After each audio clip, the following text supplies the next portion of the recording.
కోడిని ఆవుని ఒకటి అనే వాళ్ళకి నా సమాధానం ఇది యాక్చువల్గా. ఓకే. మనం భార్యతో ఉన్నట్టు తల్లితో ఉంటామా? ఉండలేంగా. భార్య వేరు, తల్లి ఇద్దరు ఆడవాళ్లే కదా. అది ఒక బంధం కదా. తల్లి మనుషులం కదా, తల్లికి భార్యకి ఎట్లా పోలుస్తారన్న కదా. మరి ఆవుని కోడిని కూడా ఎలా కంపేర్ చేస్తాం మనం? మనం మనుషులం కదా, డిఫరెన్షియేట్ చేస్తున్నాం ఇక్కడ. మనము డిఫరెన్షియేట్ చేస్తున్నాము, మనుషులం కదా. సో ఈ జీవిది, ఈ జీవిది. మన పెద్దవాళ్ళు ఆవుని తల్లి కంటే మొదటి స్థానంలో ఎందుకు పెట్టిపోయారంటే, అది లేకపోతే మనకి ఫ్యూచర్ లేదు అని గుర్తించి దాన్ని పెట్టిపోయారు. గోమాత అని పేరు పెట్టి నామకరణం చేసి మరి పెట్టిపోయారు. ఎద్దుని శివుడి దగ్గర ఎందుకు పెట్టిపోయారంటే, మనలాంటి ఎదరు భూమి మీదకి వస్తారు, వీళ్ళు ఇలాగే వితండవాదం చేస్తారు, ఈ జీవులను చంపేస్తారు అని వాళ్ళకి ఎప్పుడో తెలుసు. కాబట్టి వాటిని దేవుళ్ళ లిస్ట్ లో పెట్టిపోయారు. అలా అన్న భయపడి వాటిని టచ్ చేయకుండా ఉంటాను. అఫ్ కోర్స్ ఇప్పుడు కూడా దరిద్రం ఏంటంటే అందుకు కూడా భయపడలేదు అనుకోండి, మనం వేరే విషయం. అంటే చికెన్ తిన్నవాడు ఎద్దుని కోసం తినేవాడు ఒకటే అంటే ఇట్స్ రాంగ్. చికెన్ అన్నది నువ్వు కంప్లీట్ గా దాని వల్ల ఎత్తుకుంటే ఉపయోగం తక్కువ. చికెన్ అంటే కోడి ఒకటేసారి 20 గుడ్లు 30 గుడ్లు పెట్టింది ఒకటేసారి. దాన్ని తినకపోతే భూమి నిండా కోళ్ళే ఉంటాయి. ఇప్పుడు చికెన్ బ్రీడ్ చేసి చేస్తున్నారు, ఎద్దులు కూడా బ్రీడ్ చేసి చేయమని ఎన్ని వస్తాయి? ఎన్ని చేసినా సంవత్సరానికి ఒకటే వస్తుంది అంతే. ఇప్పుడు ఒక టెక్నాలజీ ఉంది, మగవాటిని పుట్టించే టెక్నాలజీ ఉంది అనుకుందాము, స్టిల్ ఫెయిల్ అవుతుంది. అది నేచర్కి అగనెస్ట్కి వెళ్ళి మనం ఏం చేయలేం కదా. సో నేనేమంటానంటే, నేను మా పెద్దవాళ్ళు చెప్పిన మాట ఫాలో అవుతాను. వాళ్ళు ఇవి తినొచ్చు ఇవి తినకూడదు అని చెప్పారు, నేను అదే. మా నాయనమ్మ మాట నేను బాగా ఫాలో అవుతాను. మా నాయనమ్మ ఓన్లీ చికెన్ ఒకటే తినాలని చెప్తుంది. ఇప్పటికి మన భారతదేశంలో దాదాపు అంటే కొంతమంది చెప్పిన లెక్క ప్రకారం అయితే ఒక 20 నుంచి 30% మంది అయితే హిందువులు ఇట్లా గోమాంసం తింటున్నారు, ఎద్దు కూర తింటున్నారు అన్నట్లయితే బయటకు అయితే వచ్చింది. అది కూడా మీరు చూస్తూనే ఉంటారు, కొంతమంది హిందువులు తినేది కూడా. ఒకవేళ హిందువులు తింటాం మొదలు పెడితే మాత్రం ఇది ప్రాబ్లం ఏంటంటే అండి, ఆవు దాని సంతానం ఒక రిలీజన్ కి సంబంధించింది కాదు, ఇది ఒక కల్చర్ కి సంబంధించింది, అగ్రికల్చర్ కి సంబంధించింది, భూమికి సంబంధించింది. అంటే దీన్ని ప్రతి ఒక్క వ్యక్తి ప్రేమించాలి.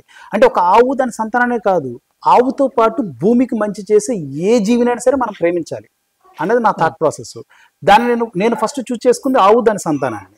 సో దాన్ని కాపాడితే భూమిని కాపాడినట్టు అన్నది నా ఉద్దేశం. అంటే మీరు అన్నట్టు కోసుకు తినే వాళ్ళు ఉండొచ్చు, వాళ్ళ కర్మని మనం వదిలేయటమే. అది మన శక్తి వంచన లేకుండా ఇప్పుడు మరి కాపాడే వాళ్ళు కూడా ఉన్నారుగా, కొన్ని వేల ఆవులు గోశాలలో ఉన్నాయిగా, మరి వాళ్ళు కాపాడుతున్నారు కదా.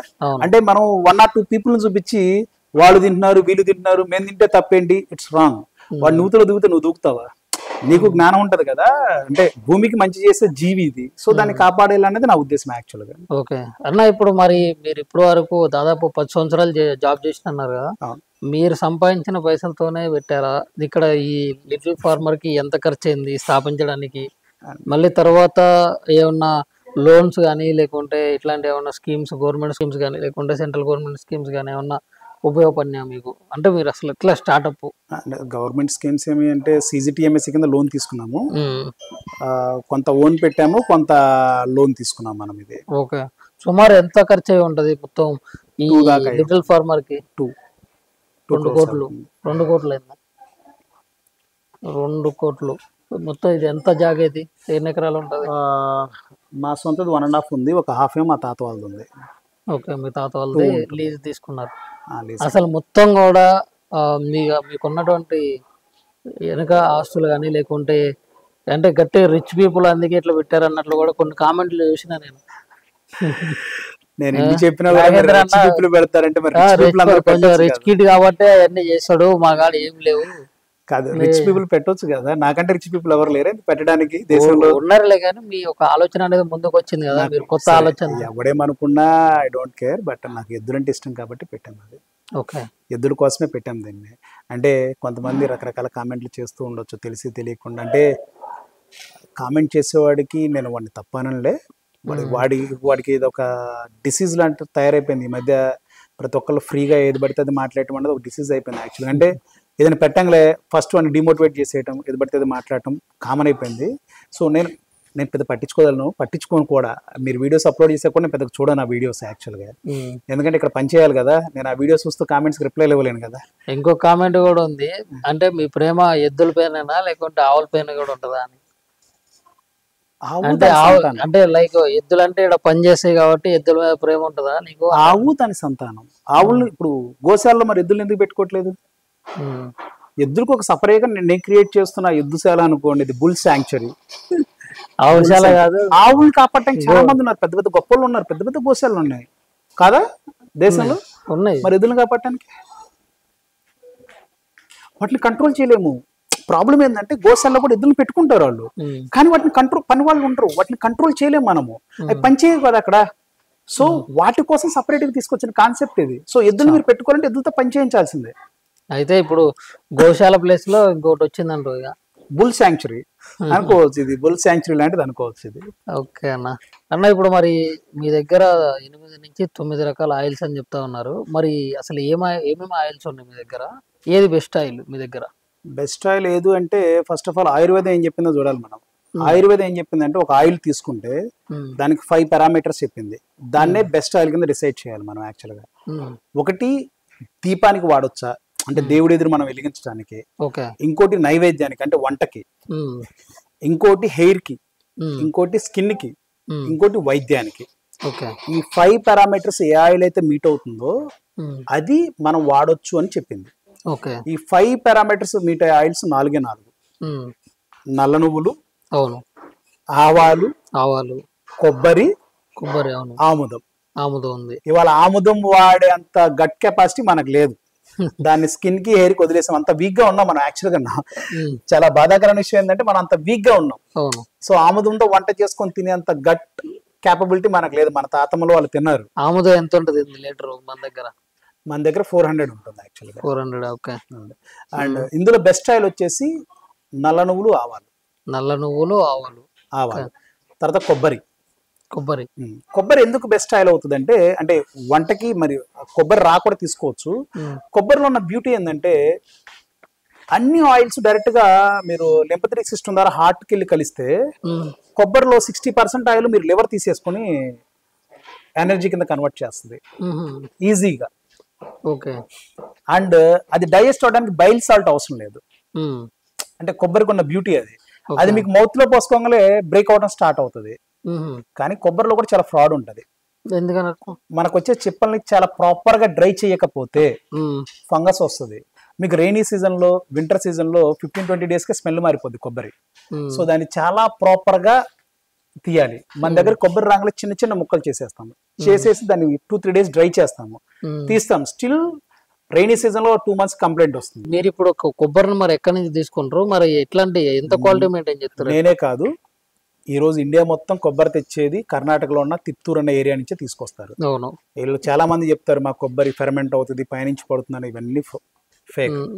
ఎవరు తెచ్చినా కురిడీలు తెచ్చేది మాత్రం తిప్తూర్ నుంచే. తిప్తూర్ కర్ణాటక తిప్తూర్ నుంచే కురిడీలు తీసుకొస్తారు. నేను తెచ్చినా ఎవరు తెచ్చినా. మేము ఇంకొక స్టెప్ ముందుకేసి డెసికేటెడ్ కోకోనట్ పౌడర్ నుంచి కూడా ఆయిల్ చేస్తాం. 0 ఫంగల్ టెస్ట్ చేయించినా కూడా 0 ఫంగల్, 0 ఫంగస్ దాంట్లో. సో ఆయిల్ మీకు 1 year అయినా కూడా అలాగే ఉంటుంది. 1 year అయినా కూడా కొబ్బరి నూనె అలాగే ఉంటుంది. ఇప్పుడు మామూలుగా ఈ పేరాషెట్ అని చెప్పి కొబ్బరి చిప్పలు బొమ్మలు వేసుకుంటూ వస్తాయి, బ్లూ కలర్ డబ్బాలు, ప్రాసెస్డ్ అవి. అది చాలా గొప్ప విషయం. జనరల్ గా కొబ్బరిలో మాయిశ్చర్ ఎక్కువ ఉంటుంది చెప్పొచ్చినప్పుడు. ఫంగస్ ఉండబట్టే కదా అది నలుపు అవుతుంది, బ్రౌన్ కలర్ లోకి మారుతుంది. సో దాన్ని బాగా డ్రై చేసి 3% మాయిశ్చర్ తీసుకొచ్చి తీస్తే దాని షెల్ఫ్ లైఫ్ అన్నది ఆల్మోస్ట్ ఎండాకాలంలో తీస్తేనే 6 months ఉంటుంది.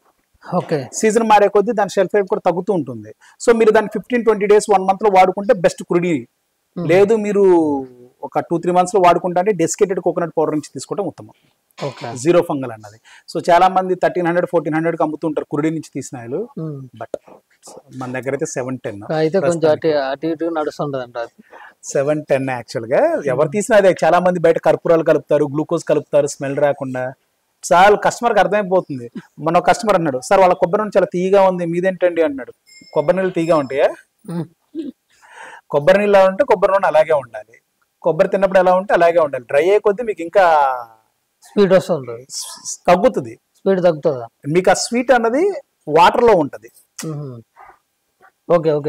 మాయిశ్చర్ పోయే కొద్దీ స్వీట్ తగ్గుతుంది. పల్లి ఉంది, మీరు మాయిశ్చర్ తో ఉన్నప్పుడు మాయిశ్చర్ డ్రై అయ్యే కొద్దీ స్వీట్నెస్ తగ్గిపోద్ది. ఆ వాటర్ ఎవాపరేట్ అయిపోతే ఆ స్వీట్నెస్ పోద్ది మీకు. అది. అండ్ నల్ల నువ్వులు చాలా బ్యూటిఫుల్ ఆయిల్ అది. అసలు ఆవ నూనె, ఆవ నూనె మన దగ్గర కూడా స్మోక్ రాదు, పంజెన్సీ ఉండదు, చాలా బ్యూటిఫుల్ గా ఉంటుంది ఆయిల్ కూడా తినడానికి.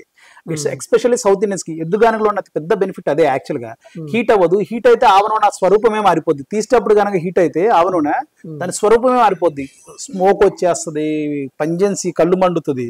ఎద్దుగానలో అది ఉండదు కాబట్టి బ్యూటిఫుల్ గా ఉంటుంది ఆయిల్ వంటకి. సౌత్ ఇండియన్స్ కోసమే అది ఎక్స్పెషల్లీ. సో మీరు కుసుమ నూనె కూడా వాడుకోవచ్చు. వండర్ఫుల్ ఆయిల్ అది. పల్లీలు కానీ, లేకుంటే ఆముదం కానీ, లేకుంటే ఈ కొబ్బరిది కానీ, ఇవన్నీ కూడా ఈజీగా అవుతుంది. ఇప్పుడు ఆవాలంటే అవి బయట కొన్నాయి కూడా ఇట్లా కొన్ని సీడ్స్ అవి బయట కూడా ఎక్కువ ప్రైస్ ఉంటాయి.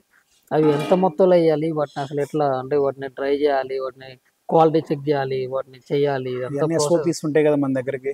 మన దగ్గర 2-3 ఎంప్లాయీస్ ఉంటారు. స్టాక్ రాంగ్లే దాని మాయిశ్చర్ చెక్ చేసుకుంటారు.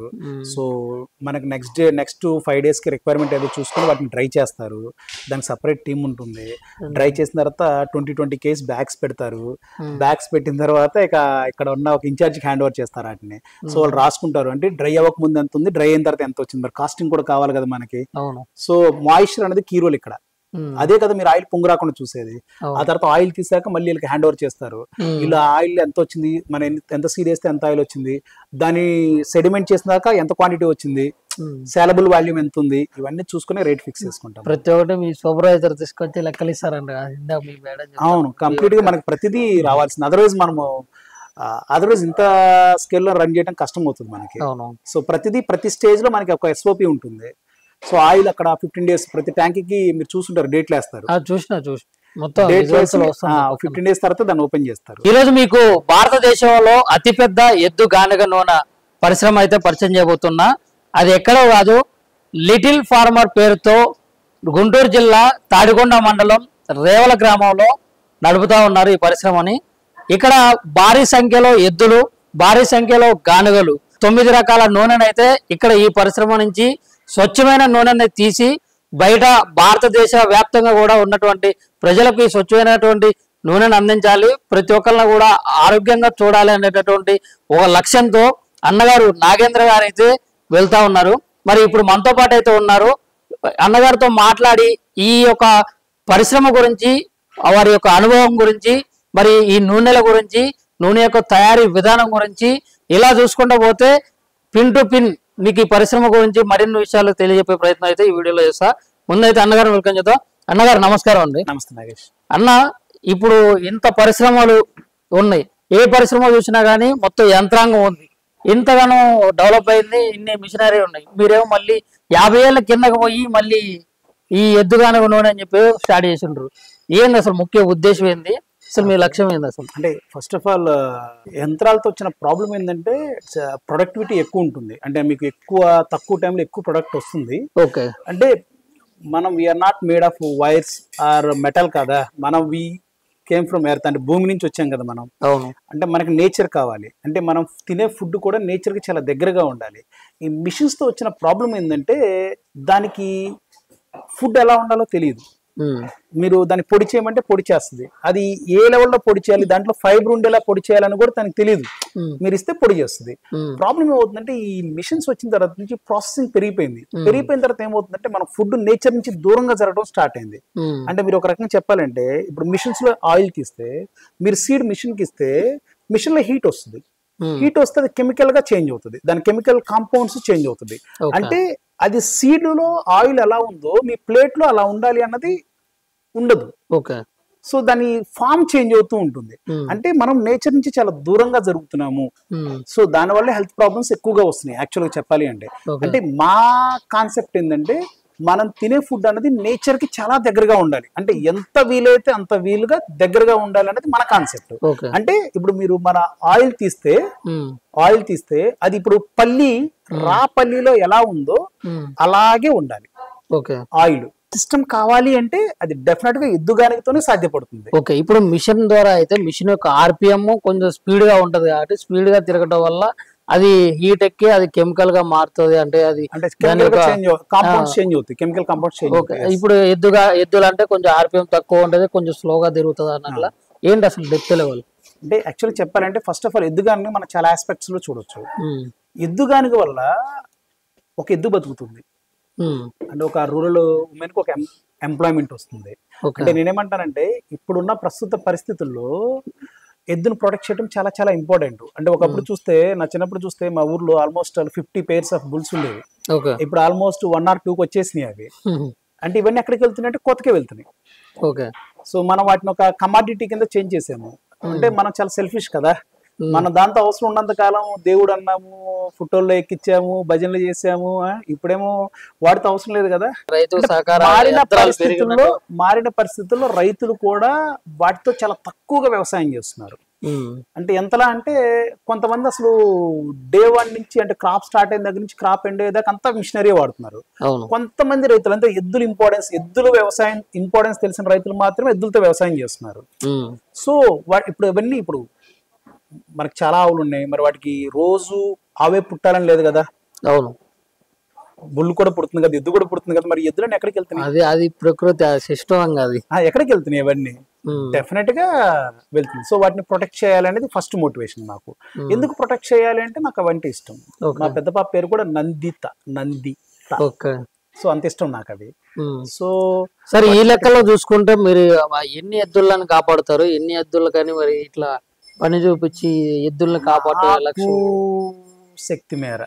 అంటే నేను ఇప్పుడు దేశంలోనే ఎద్దులన్నీ కాపాడుతానని నేను చెప్పను.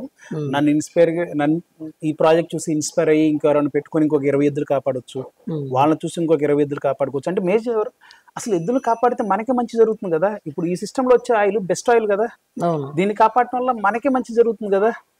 యాక్చువల్ గా ఎద్దుని ఆవుని కాపాడితేనే భూమిని కాపాడినట్టు అన్నది నా ఒపీనియన్. అది అంటే పర్సనల్ గా అందరికి చాలా ఒపీనియన్స్ ఉండొచ్చు, ఇది నాకు వచ్చిన ఇంట్రెస్ట్ అది. సో వాటిని కాపాడాలి అన్నది. సో నేను అన్ని ఎద్దులు కాపాడుతాను నేను చెప్పట్లా, కానీ నా శక్తి మేర నేను ఎన్ని కాపాడగలిగితే ఈ పరిశ్రమ ద్వారా అన్ని కాపాడగలుగుతాను. ఇప్పుడు ప్రస్తుతానికి మన దగ్గర ఆల్మోస్ట్ 40 బుల్స్ ఉంటాయి. 40 ఎద్దులు ఉంటాయి, చిన్నవి కావచ్చు పెద్దవి కావచ్చు. కొన్ని గోశాలలో ఇంకొక 40 దాకా ఉన్నాయి. అంటే ఇప్పుడు వాటిని కోతకు పోయే వాటిని ఖచ్చితంగా వాటిని అడ్డుకొని వాళ్ళ దగ్గర నుంచి మేము యాక్చువల్గా నేను ఇంకా అంటే మా ఫ్రెండ్స్ కొంతమందికి తెలుసు, మేము ఎద్దులు అంటే సంతలకు వెళ్ళి అంటే మేము ఎలా చేస్తామంటే దీన్ని ఇంతకుముందు యాక్చువల్గా ఈ పరిశ్రమ పెట్టక ముందు కూడా ఎప్పుడన్నా ఒక 1 lakh రూపీస్ ఉంటే సంతకు వెళ్ళేసి కోతకి వెళ్ళి ఎద్దులు కాబట్టి గోశాలకు పంపిస్తాం. ఇప్పుడు అవన్నీ మన దగ్గరకు వస్తున్నాయి. యాక్చువల్గా అంటే మన స్టార్టింగ్ లో ఇచ్చినవి చనిపోయినాయి కొన్ని, ఇప్పుడు కొన్ని మనం ఒక 4-5 years బ్యాక్ ఇచ్చినవి మన దగ్గరకు వస్తున్నాయి, పంపిస్తున్నారు వాళ్ళే మనకి. సో అంటే వాటికి అంటే ప్రాబ్లం ఏంటంటే ఎద్దుల్ని ఖాళీగా ఉంచకూడదు ఫస్ట్ ఆఫ్ ఆల్. అవి పనిచేయగలిగే సత్తా ఉన్నాయి వాటికి. సో అవి డొనేషన్స్ మీద ఎందుకు రన్ అవ్వాలి? ఎద్దు 4-5 hours పని చేయకపోతే దాని హెల్త్ బాగోదు, దాన్ని కంట్రోల్ చేయలేము మనము. ఇప్పుడు బయట వచ్చేటటువంటి టాపిక్ కూడా అదే ఉంది. అంటే ఎద్దుల్ని రక్షిస్తున్నాం అని చెప్పకుండా ఎద్దులతో గుడ్డు సాకిరి చేపించుకుంటున్నారు, వాటిని హింసిస్తున్నారు, 3-4 గంటలు తిప్పుతూనే ఉన్నారు, ఎంత బరువు లాగుతున్నాయి. ఇట్లా చాలా కామెంట్స్ చాలా మంది మాట్లాడడం జరిగింది. అంటే ఇప్పుడు మనం ఎర్లీ మార్నింగ్ జిమ్కి వెళ్ళి బరువులు ఎత్తుంటే ఎవరైనా పక్కన చూసి అయ్యో పాపం అంటారు. ఎందుకంటే పొద్దున్నే నువ్వు 50-60 kgs మన శక్తికి 50-60 kgs అంటే చాలా ఎక్కువ, ఎందుకు పని చేస్తున్నావు జిమ్ లో అని అడుగుతారా? అంటే జనరల్ గా అంటే జస్ట్ కిడింగ్, ఎద్దులు పని చేయకపోతే హెల్దీగా ఉండవు. రైతులు మనకంటే గొప్పోళ్ళు, మనం రైతుల కంటే గొప్పవాళ్ళం కాదు. సో రైతులు ఎద్దులతో ఎందుకు పని చేపిస్తారు? రైతుకున్న ప్రేమలో మనకి 10% కూడా ఎద్దుల మీద ఉండదు. కానీ రైతు ఎద్దుతో ఎందుకు పని చేపిస్తాడు? పని చేయించకుండా వాటిని 1 week ఇంటి దగ్గర పెడితే అటు కనీసం తాడు కూడా పట్టుకునేవు, అంత మదం వస్తుంది అంటారు వాటికి. సో అది పని చేస్తేనే టెంపర్మెంట్ తగ్గుతుంది ఎద్దుకి. ఆ పని చేయకపోతే ఆ టెంపర్మెంట్ తో పొడి చేస్తుంది ఫస్ట్. సెకండ్, దాని హెల్త్ బాగోదు. చాలా మంది చేసేది ఏంటంటే ఎద్దులు వాళ్ళు ఫస్ట్ టైం కూడా చూసుంటారు నాకు తెలిసి. ఒక 1 month ఎద్దును వాళ్ళ దగ్గర పెంచితే తెలుస్తుంది. నేనే కదా హైదరాబాద్ లో చాలా మంది ఆవులు పెంచే వాళ్ళు ఉన్నారు. వాటికి పిల్లలు పుడితే ఇప్పుడు నాకు ఫోన్లు చేస్తారు చాలా మంది. పిల్లలు పుడితే వాటిని బయటకు అమ్మేస్తే కోస్తారేమో అన్న భయంతో వాటిని అలాగే ఖాళీగా వదిలేస్తారు. వాళ్ళ దగ్గర ఉన్న శక్తి వంచిన మేర ఫామ్ హౌస్ లో మేత పెడుతూ ఉంటారు. ఇవాళ వాటిని పట్టుకోవటానికి కూడా వీలు లేకుండా అయిపోయింది. అంటే దగ్గరికి వెళ్తే పొడుస్తాయేమో, ఎందుకంటే వాటికి ముక్కుతాడేసి పనిచేస్తేనే దానికి లైఫ్ స్పాన్ పెరుగుతుంది, అది హెల్దీగా ఉంటుంది, అంటే దాన్ని మనం ఉంచుకోగలుగుతాము. అదర్వైజ్ ఏమవుతుంది చెప్పనా? మాట లేదు అంటే కంటిన్యూస్ గా తిరుగుతూ ఉండాలి అది రోడ్ల మీద. ఇప్పుడు మీరు చూడాలంటే ఫ్రీ గ్రేజింగ్ వెళ్ళి ఎద్దులు ఉంటాయి, మన ఊరి మీద వదిలేస్తాం ఆంబోతు లెక్క అన్నది. కొన్ని ఆంబోతులు ఏం చేస్తాయి, పొలం తిరిగి వచ్చి హెల్దీగా ఉంటాయి. కొన్ని అసలు గుడికాడే కూర్చుని ఉంటాయి, అవి చాలా అన్హెల్దీగా ఉంటాయి, మనుషులు పొడవబోతూ ఉంటాయి.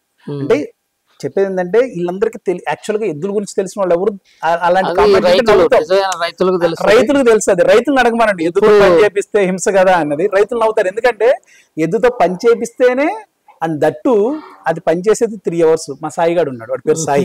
కళ్ళ గంతలు కట్టారు కదా, నేనుంటే కళ్ళ గంతలు కడతాను. ఎందుకంటే వాడు పోడు, నేనుంటే మారం చేస్తాడు. అందుకే కళ్ళ గంతలు కళ్ళ గంతలు కడతాడు. నా వాయిస్ కూడా ఆగుతాడు యాక్చువల్ గా. సో వాడి పేరు సాయి. సో వాడు వచ్చినప్పుడు అసలు వాడిని కంట్రోల్ చేయాలంటే 2-3 మనుషులు పట్టుకురావాల్సి వచ్చేది లోపలికి.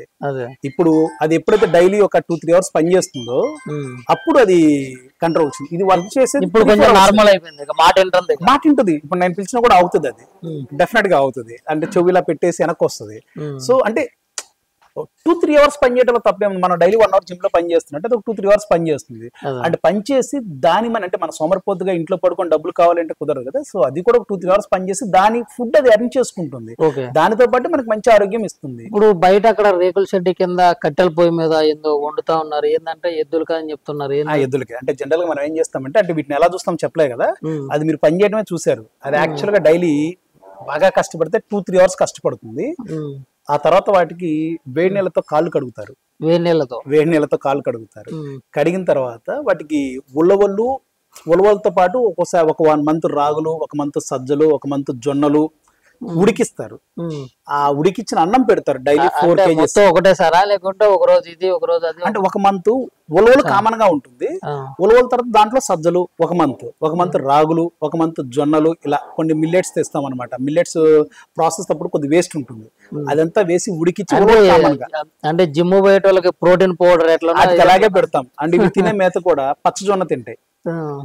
పచ్చిగడ్డేమో తెల్లజొన్న, ఎండుగడ్డేమో పచ్చజొన్న తింటాయి ఇవి. అండ్ వాటికి కాల్షియమ్స్ ఇస్తాం మేము. అండ్ వ్యాక్సినేషన్స్ ప్రాపర్ గా నడుస్తాయి. మీరు చూస్తే వాటికి దోమలు కొట్టకుండా దోమతెర ఉంటుంది. అంటే మనకు అవి ఇష్టం కాబట్టి అవన్నీ చేయించాలన్నది ఏం లేదు. అంటే వాటిని వాడుకోవాలి, హింస పెడితే వాళ్ళు అయితే మనీ కోసం చేసే ఏదైనా చేయొచ్చు కదా.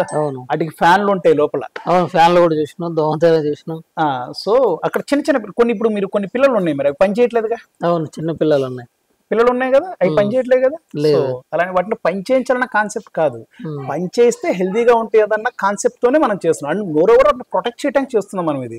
సో కొంతమంది తెలిసి తెలియకుండా ఏవో కామెంట్లు చేస్తూ ఉంటారు వాళ్ళు. సో దానివల్ల మనము డిమోటివేట్ అవ్వాల్సిన అవసరం లేదు ఎదుగానే చేసేవాళ్ళు. ఎందుకంటే it is for their good. మనం చేస్తుంది కూడా వాటి మంచి కోసం, తద్వారా మనిషికి కూడా మంచి జరుగుతుంది. ఓకే, మరి ఇప్పుడు దీని ప్రాసెస్ మొత్తం ఎట్లా ఉంటది? అంటే మినిమం 1 గంట వరకు తిరుగుతుంది, ఒక 20 kg చేస్తే అన్నట్లు కూడా ఇక్కడ వర్క్ చేసే వాళ్ళు చెప్పడం జరిగింది. అవును, సింపుల్ గా అసలు ప్రాసెస్ ఎట్లుంటది? సింపుల్. మన దగ్గరికి మనం హైయెస్ట్ గ్రేడ్ రా మెటీరియల్ తీసుకొస్తాము. రా మెటీరియల్ తీసుకొచ్చిన తర్వాత దాన్ని మనము మాయిశ్చర్ చూసుకొని డ్రై చేస్తాము. మనకి ఏదైనా సరే 6% బిలో మాయిశ్చర్ ఉండాలి. ఓకే, ఆ 6% బిలో మాయిశ్చర్ వచ్చిన తర్వాత మాత్రమే దాన్ని మనం తీసుకొస్తాం ఇక్కడికి. పల్లి గురించి చెప్పుకుంటే పల్లి 20 kgs వచ్చేసి 1.5 hour పడుతుంది. 1.5 hour లో ఎద్దుకి అతి కష్టం లాస్ట్ 20 minutes. ఓకే, ఫస్ట్ ఇప్పుడు మీరు ఆ ఎద్దుని మా సాయిని తీసేస్తే మనం కూడా తోయొచ్చు దాన్ని. కాబట్టి మీకు చూపిస్తాను నేను. అంటే మనకున్న శక్తికి మనం తోయొచ్చు అది. అలా 1 hour తోయొచ్చు.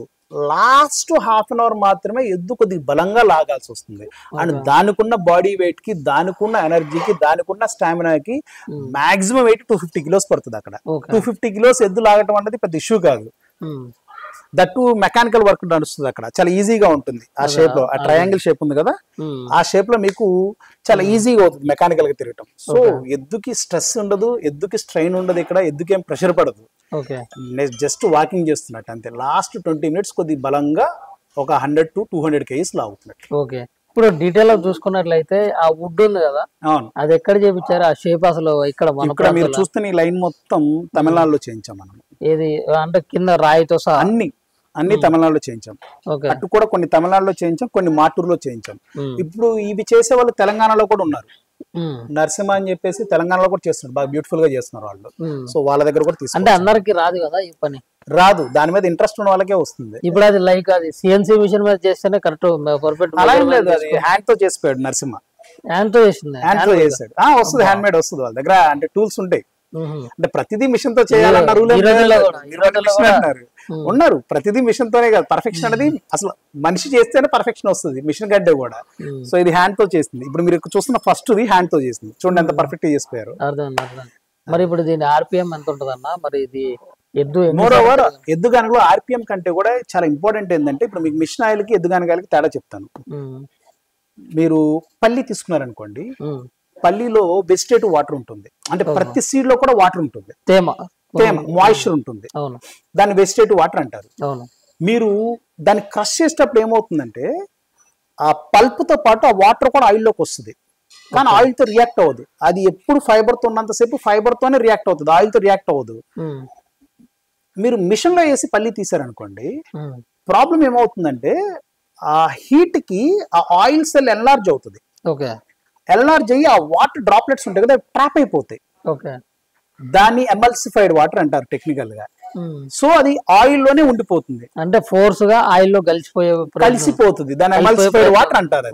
సో ఇప్పుడు ప్రాబ్లం ఏమవుతుందంటే మీకు పొంగు వస్తుంది, మీరు దాన్ని 0.1 మైక్రాన్ క్లాత్ తోనో 1 మైక్రాన్ క్లాత్ తోనో ఫిల్టర్ చేస్తే తప్పిస్తే ఆ వాటర్ అనేది పోదు.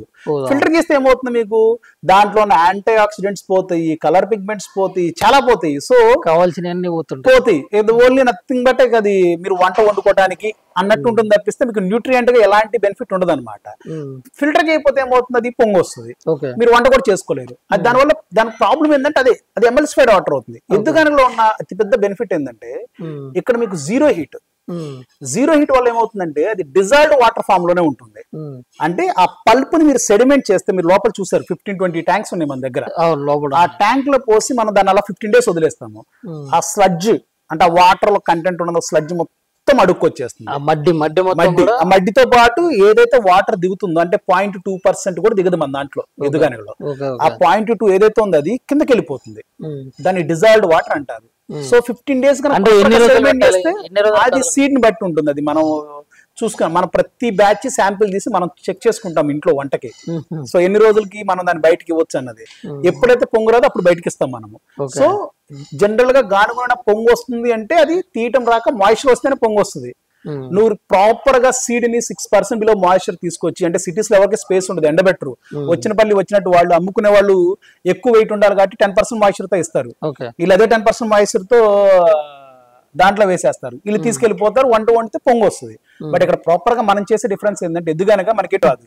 సో మనం దాన్ని ప్రాపర్ గా 6% బిలోకి తీసుకొచ్చిన తర్వాత ఇక్కడ వేస్తే అది ప్రాపర్ గా ఆయిల్ వచ్చిన తర్వాత దాన్ని ప్రాపర్ గా సెడిమెంట్ చేస్తే పొంగు రాకుండా ఆయిల్ వస్తుంది ఎద్దుగానకలో. అంటే మీరు మెటీరియల్ తీసుకోవాలి, దాన్ని డ్రై చేయాలి, దాన్ని చెక్ చేయాలి, చెక్ చేసుకున్న తర్వాత వాళ్ళు దాన్ని దీనికి హీట్ కి అబ్జర్వేషన్ ఉంటుంది అని చెప్పి మళ్ళీ 100% గానుగలో పోసి దాని ప్రాసెసింగ్ అంతా చేస్తాం, మళ్ళీ దాన్ని స్టోర్ చేసి. ఎద్దుగానకలో నల్ల నువ్వుల నూనె గ్రౌండ్ నట్ ఆయిల్ లాగా వస్తుంది ప్రాపర్ మెటీరియల్ కనుక తీసుకుంటే.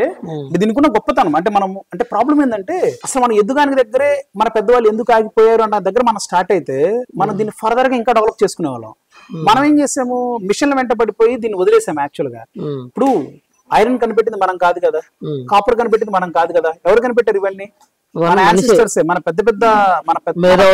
మన తాతలు ఇవన్నీ 500-600 years బ్యాక్ కనుక్కునేవి కదా. అంత కనుక్కున్న వాళ్ళకి ఆ రాయిని చెక్కని ఐరన్ తో రీప్లేస్ చేయడం పెద్ద సమస్య వాళ్ళకి. కానీ ఎందుకు రీప్లేస్ చేయలేదు వాళ్ళు? ఎద్దుగాని దగ్గర ఎందుకు ఆగిపోయారు? అంటే చెయ్యొచ్చు వాళ్ళు, కానీ వాళ్ళు ఎద్దుగాని దగ్గర ఎందుకు ఆగిపోయారు? మనమేం అపర మేధావులం కాదు కదా భూమి మీద, వాళ్ళు మేధావులే కదా. అంటే రస్ట్ పట్టిన ఐరన్ ఇప్పుడు కూడా ఢిల్లీలో ఉంది ఒక స్తంభం, 1600 years బ్యాక్ స్తంభం. అది మీరు గూగుల్లో కొట్టండి వస్తుంది, ఢిల్లీలో ఉంది అది. దాని మీద ఇప్పుడు కూడా రీసెర్చ్ చేస్తారు. అసలు అప్పట్లో ఇప్పుడు క్రియేట్ చేయడం ఓకే, అప్పట్లో దీన్ని ఎలా క్రియేట్ చేశారు అన్నది. మరి అంత తెలియగల వాళ్ళు ఎద్దుగానలో కాడ ఎందుకు ఆగిపోయారు అన్న దగ్గర మనకు స్టార్ట్ అయితే అసలు ఈ రిఫైన్డ్ ఆయిల్స్ ఉండవు, ఈ అన్హెల్దీ ఫుడ్ కూడా ఉండదు మన దగ్గర. సో మేము అక్కడ స్టార్ట్ అయ్యాము. అవును, మన పెద్దవాళ్ళు అసలు ఎద్దుగాని దగ్గర ఎందుకు ఆగిపోయారు? మనమేం పెద్ద తెలియగల వాళ్ళకి మళ్ళీ మిషన్స్ క్రియేట్ చేసుకొని ఫుడ్ తింటున్నాము, అసలు వాళ్ళు ఎందుకు ఆ ట్రెడిషనల్ మెథడ్స్ దగ్గర ఆగిపోయారు అన్న దగ్గర మొదలైంది. మొదలైనప్పుడు మాకు అర్థమైంది ఏంటంటే ఎన్ని చూసుకుంటూ వస్తే ఒక మిషన్స్ వల్ల ఈ ప్రాబ్లమ్స్ ఉన్నాయి. సో ఎద్దు వల్ల సొసైటీకి మంచి జరుగుతుంది, మనిషికి మంచి జరుగుతుంది అనేది. ఇప్పుడు దీనికి వ్యవసాయాలు యూజ్ చేయట్లేదు కాబట్టి దీన్ని మనం ఆల్టర్నేటివ్ ఫీల్డ్ లో క్రియేట్ చేద్దాము అన్న థాట్ తో చేసిన ప్రయత్నమే ఎద్దుగానే ఉన్న పరిశ్రమ. అయితే కొన్ని దుకాణాలలో అంటే పెద్ద పెద్ద ఇండస్ట్రీస్ కాకపోయినా కానీ చిన్న చిన్న షాపుల్లో కూడా స్వచ్ఛమైన నూనె ఇస్తున్నాం అన్నట్లు కూడా ఇట్లా కొన్ని సీడ్స్ అయితే తీసుకొని వాటిని ఆడబెట్టి వాళ్ళ ముందే, అంటే ఎవరైతే కస్టమర్ వస్తారో వాళ్ళ ముందే గిరగిర తిప్పి, అంటే అది చెక్కతో ఉంటది అనమాట. అది ఒక అంటే గానుగట్లో ఉంటది, అంటే చెక్కతో ఉంటది, పైనేమో అది మిషన్ మోటార్ కడతారు అనమాట. అట్లా అంటే అది ఆ చెక్క మొత్తం కూడా వుడ్ ఉంటుంది, కింద గానుగ వుడ్ ఉంటది, పైన తిరిగేది కూడా వుడ్ ఉంటుంది. అట్లా మేము స్వచ్ఛమైన నూనె ఇస్తున్నాం అన్నట్లు కూడా కొన్ని అయితే జరుగుతూ ఉన్నాయి. మేబీ అంటే ఆ ఆయిలే మంచిది అని చెప్పడం కూడా తప్పు అవుతుంది. బయట ఆయిల్స్ కూడా మంచిగా ఉండొచ్చు, అంటే అది చేసే పర్సన్ హానెస్టీని బట్టి ఉంటుంది యాక్చువల్గా. ఇక్కడ ప్రాబ్లం ఏంటంటే మీకు మిషన్స్ అనేసరికి మిషన్స్ లో 3 to 4 టైప్స్ ఉన్నాయి. ఒకటి ఎక్స్పెల్లర్ ఉంది, ఇంకోటి రోటరీ సిస్టమ్. అంటే మీకు యాక్చువల్గా ఏం చెప్పాలంటే ఇది ఆక్వా సిస్టమ్ అంటారు. అంటే మీకు సీడ్ కి వాటర్ ఇస్తేనే ఆయిల్ వస్తుంది. రోటరీ అయినా ఇదేనా, రోటరీ ఏదైనా దీని నుంచి డెవలప్ చేసిన సిస్టమ్స్ అన్ని. సో ఇదే ఇన్స్పిరేషన్ ఎవరికైనా సీన్ బట్టి ఇవ్వాల్సి వచ్చింది. సో మీరు ఎక్స్పెల్లర్ ఏమవుతుంది, హై హీట్ వస్తుంది. హై హీట్ ఎంత వస్తుంది మీకు, బియాండ్ 100 degrees వెళ్ళిపోతుంది. అది మీరు అసలు ఇక వాడినా ఒకటే వాడకపోయినా ఒకటి ఆయిల్ అన్నది. మీరు బాటిల్ మీద కొన్ని కంపెనీస్ కోల్డ్ ప్రెస్డ్ ఆయిల్స్ అని రాస్తారు, దాని వెనకమాల స్క్రూ ప్రెస్ ఎక్స్పెల్లర్ తో ఎక్స్ట్రాక్ట్ చేసామంటారు. ఆయిల్ మీరు ఒకసారి వంట చేస్తే ఎర్రంగా వస్తుంది లేదా నల్లంగా వస్తుంది. ఎదుగానంగా మీరు ఒకసారి వంట చేసినా, మీరు డీప్ ఫ్రై చేసినా కూడా కలర్ లో ఇంకా 50% అలాగే రిటర్న్ అవుతుంది. మీరు చూడండి, ఎప్పుడైనా సరే కలర్ చాలా చాలా ఇంపార్టెంట్. అలా అని ఏదో కెమికల్స్ కలిపితే కలర్ రాదు, అది దాని న్యాచురల్ కలర్ చాలా ఇంపార్టెంట్. ఎందుకంటే ఇప్పుడు దానిమ్మ పండు ఉంది అనుకోండి, మీకు ఎందుకు దానిమ్మ పండు బెస్ట్ అంటే యాంటీ ఆక్సిడెంట్స్ ఎక్కువ ఉంటుంది. అంటే ఏదైతే కలర్ఫుల్ గా ఉంటుందో దాంట్లో యాంటీ ఆక్సిడెంట్స్ ఎక్కువ ఉన్నట్టు. మీరు ఇప్పుడు ఆయిల్ లో చాలా మంది కంపెనీస్ ఏం చేస్తారంటే ఫిల్టర్ చేస్తారు, దాన్ని ఫిల్టర్ చేస్తే కలర్ పిగ్మెంట్స్ కూడా పోతాయి. అంటే మీరు అసలు ఆయిల్ లో మంచి మంచి అని మీరు తీసేస్తున్నట్టు. సో వీళ్ళు ఏం చేస్తారు, ఆ ఎక్స్పెల్లర్ ఆయిల్స్ ఈజీగా కనుక్కోవచ్చు. రోటరీ ఆయిల్స్ కూడా మీకు 60, 70, 80 degrees వస్తుంది. ఆ రోటరీలో కూడా మీరు చెప్పింది చెక్క రోటరీ సమ్వాట్ బెటర్, కానీ వాళ్ళు ఈక్వలెంట్ మా ప్రైస్ కే ఉంటుంది వాళ్ళది కూడా. సో అంటే చక్కగానలో తీస్తే తక్కువకి ఇవ్వడం కుదరదు, రోటరీలో అయితే తక్కువకి ఇస్తారు. 280, 260 కూడా ఇస్తారు పల్లి, బట్ చక్కగానలో తీస్తే 380 కూడా అమ్ముతున్నారు. ఇప్పుడు మీరు పెద్ద మొత్తంలో తీసుకుంటారు కాబట్టి మీకు కొంచెం తక్కువకే పడుతుంది కదా. రా మెటీరియల్ డెఫినెట్ గా తక్కువకే వస్తుంది. మనం టన్స్ లో తీసుకుంటాం, మనం ఇక్కడ పర్ డే 1.5 ton ఆడుతాం ఇక్కడ పల్లి. డైరెక్ట్ ఫార్మర్ దగ్గర నుంచి ఇట్లా ఇప్పుడు ఫార్మర్ దగ్గర నుంచి దొరకడం కష్టం, ఇది ఆఫ్ సీజన్ అంటారు. సో ఇప్పుడు మనం మిల్లర్స్ దగ్గరికి వెళ్లాల్సి వస్తుంది. ఫార్మర్స్ అందరూ పంటలు వేశారు, సో రేపు మళ్ళీ ఫిబ్రవరి నుంచి ఫార్మర్స్ దగ్గర కొంటాము. ఫార్మర్ దగ్గర అయితే ఇంకా రీజనబుల్ ప్రైస్ లో వస్తుంది. రీజనబుల్ అంటే కాదండి, ₹1 తిన్న ఫార్మరే కదా. ఇప్పుడు ఒక 100 రూపాయలు బయట ఉంటే ఒక 102 రూపాయలు చెప్పిన ఫార్మరే కదా. సో అన్న థాట్ తో డైరెక్ట్ గా ఫార్మర్స్ దగ్గర నుంచి కొనేవాళ్ళము. ఇప్పుడు ఫార్మర్ దగ్గర స్టాక్ లేదు, ఫార్మర్స్ అంతా పంటలు వేసేసుకున్నారు, ఉన్నది విత్తనానికి యూస్ చేశారు. ఇప్పుడు అంతా మిల్లర్స్ దగ్గరికి వెళ్లాల్సి వస్తుంది. బట్ మనం అయితే బెస్ట్ మెటీరియల్ తెచ్చుకుంటాం ఇక్కడికి. అయితే ఇప్పుడు ఎద్దుగానుగులోన అలవాటు చేసుకున్నటువంటి ఇక్కడ మీ గ్రామ ప్రజలు గానీ ఇక్కడ చుట్టుపక్కల డ్రగ్ లాంటిది నాగేష్, ఇది ఒక డ్రగ్ లాంటిది. వాళ్ళు 100% ఇక్కడ మాతో కూడా మాట్లాడడం జరిగింది. అది ఎక్సలెంట్ ఉంది, అది చాలా రూపాయి పోయినా కానీ కొనుక్కునే పరిస్థితి. దీనికి ఉన్న మేజర్ డిఫరెన్స్ ఏంటంటే, ఇప్పుడు పొంగు గురించి చెప్పాను కదా, మెషిన్ కి దీనికి తేడా. పొంగు రాకుండా ఒకటి ఎద్దుగానుగుల ఆయిల్ వస్తుంది, ఇంకొకటి మీరు ఇన్ని గానుగులు తిరుగుతున్నాయి, మీకు పల్లి వాసన వస్తుందా? లేదు, నేను అదే అడుగుదాం అనుకుంటున్నా. అంటే కొన్ని పరిశ్రమలు అవి లోపల కూడా పోనవసరం లేదు, జస్ట్ రోడ్డు పక్క నుంచి రోడ్డుగా పోతున్నా కానీ మీరు హైదరాబాద్ లో షాప్ దగ్గరికి వెళ్ళినా కూడా స్మెల్ వస్తుంది. అవును, మీకు పచ్చిపల్లి వాసన వస్తుందా? పచ్చిపల్లిలో వస్తుంది, వాసన వస్తాయి కదా ఇట్లా పట్టుకొని దగ్గర నుంచి. అలా కాదు, మీరు దూరంగా ఉంటే పచ్చిపల్లి వాసన వస్తుందా? రాదు, అంతగానో రాదు. అదే ఇంట్లో కిచెన్ లో పల్లి ఉంటుంది, వాసన రాదు కదా. అదే కిచెన్ లో పల్లి వేడి చేస్తే వస్తుంది, ఇల్లంతా వాసన వస్తుంది కదా. అవును. సో ఎదుగానకి మిషన్ గానికి ఉన్న తేడా అదే. ఎద్దుగానలో నూనె వచ్చేసి పచ్చిపల్లికి ఈక్వల్, మిషన్ లో తీసింది వేడి చేసిన పల్లికి ఈక్వల్. సో అంటే ఎద్దుగానలో అది స్టోర్ చేయడానికి కూడా ఎక్కువ. మీరు ఇప్పుడు పచ్చిపల్లిని ఒక 6 నెలలు స్టోర్ చేయొచ్చు. వేడి చేసిన పల్లిని మా అయితే అది కొంచెం ఎండిపోయినట్లు డ్రై పడేయాలి. మీరు బాక్స్ లో పెట్టి ప్యాక్ చేసి ఎయిర్ టైట్ వేయటం కాదు, బయట క్లైమేట్ కి మీరు బయట పెట్టేస్తే ఎన్ని రోజులు ఉంటుంది వేడి చేసిన పల్లి? 2 days కూడా ఉండదు, మెత్తగా అయిపోతుంది. అవునా కదా, ఎండిపోతుంది. సేమ్ డిఫరెన్స్ అదే. అంటే మీకు ఎప్పుడైతే ఆయిల్ హీట్ అవుతుందో అప్పుడు ఆ ఫ్లేవనాయిడ్స్ అన్నవి ఎవాపరేట్ అవడం స్టార్ట్ అవుతుంది. ఆ ఫ్లేవనాయిడ్స్ కూడా ఒక రకమైన యాంటీ ఆక్సిడెంట్స్, ఆయిల్ ని ప్రొటెక్ట్ చేస్తుంది. సో మా దగ్గరకు వచ్చే కస్టమర్స్ కొంతమంది, మేము లాస్ట్ టైం గుంటూరులో ఆయిల్ కొన్నామండి, మూత ఓపెన్ చేయగల మంచి స్మెల్ వచ్చింది, మీ దగ్గర ఏంటంటే వాసన రావట్లేదు అంటారు. అదే మళ్ళీ పువ్వు అండి వాసన రావడానికి. ఆయిల్ వాసన వస్తే హీట్ అయినట్టు అర్థం. దీని కెపాసిటీ అనేది మీరు వంట చేసినప్పుడు అర్థం అవుతుంది, తిన్నప్పుడు టేస్ట్ తెలుస్తుంది. సో ఎద్దుగానే నూనె మీరు తీసుకెళ్తే దానికి షెల్ఫ్ లైఫ్ ఎక్కువ ఉంటుంది, ఎందుకంటే అసలు హీట్ అవ్వదు కాబట్టి. అండ్ అలాగే దానికి టేస్ట్ కూడా వస్తుంది, ఎందుకంటే అండ్ ఇది ఫస్ట్ టైం, దీని ఒరిజినల్ ఆయిల్స్ అనవచ్చు, ఫస్ట్ టైం హీట్ చేస్తారు కదా మీరు ఎద్దుగానికంటే.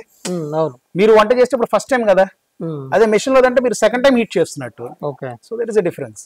అయితే అన్న, ఇప్పుడు కొత్తగా రైతులు గాని వాళ్ళకి ఒకవేళ ఎద్దులుండి ఇట్లాంటిది ఒక చిన్నగా పెట్టుకోవాలి చేసుకోవాలి అనుకుంటే మరి వాళ్ళకి మీరు ఎట్లాంటి సూచనలు ఇస్తున్నారు? 100% పెట్టుకోవచ్చు. అసలు ఈ సిస్టమే అలాంటి వాళ్ళ కోసం, ఎద్దుల మీద ప్రేమ ఉన్న వాళ్ళకి, అంటే ఎద్దుల్ని కమర్షియల్ గా యూస్ చేయాలనుకున్న వాళ్ళకి ఇది సూట్ అవ్వదు. ఎందుకంటే మేము మొన్న లాస్ట్ మంత్ లో 6 days హాలిడేస్ ఇచ్చాం ఫామ్ కి. ఎందుకు? వాటికి 2 vaccines చేయించాం. అంటే ఈ సీజన్ లో ఎక్కువగా వాటికి LSDs అని అవన్నీ ఇవేమి వస్తూ ఉంటాయి. సో ఒక్కసారి వ్యాక్సిన్ చేస్తే 3 days పని చేయకూడదు అనమాట. సో 6 days ఇచ్చాము. మీరు వ్యాక్సిన్ చేయించి వాటితో పని చేయించారనుకోండి, వాటికి హెల్త్ ప్రాబ్లమ్స్ వస్తాయి మళ్ళీ. సో మీరు అలా బుల్స్ అంటే మీకు ఇష్టమైతే మీరు ఈ ఇండస్ట్రీని రన్ చేసుకోవచ్చు. అండ్ హ్యూజ్ డిమాండ్ ఉంది, హ్యూజ్. అంటే మీరు పెడితే ఆయిల్ పోలేదు అన్న సమస్య ఏం లేదు. కాకపోతే కొద్దిగా రీజనబుల్ ప్రైస్ పెట్టుకుంటే కస్టమర్స్ కూడా ఎక్కువగా వాడటానికి ఇష్టపడతారు. మీరు ఎద్దుగానగా 500, 450, 600 అంటే సీడ్ కాస్ట్ పెరిగితే పెంచుకోవచ్చు. ఓకే.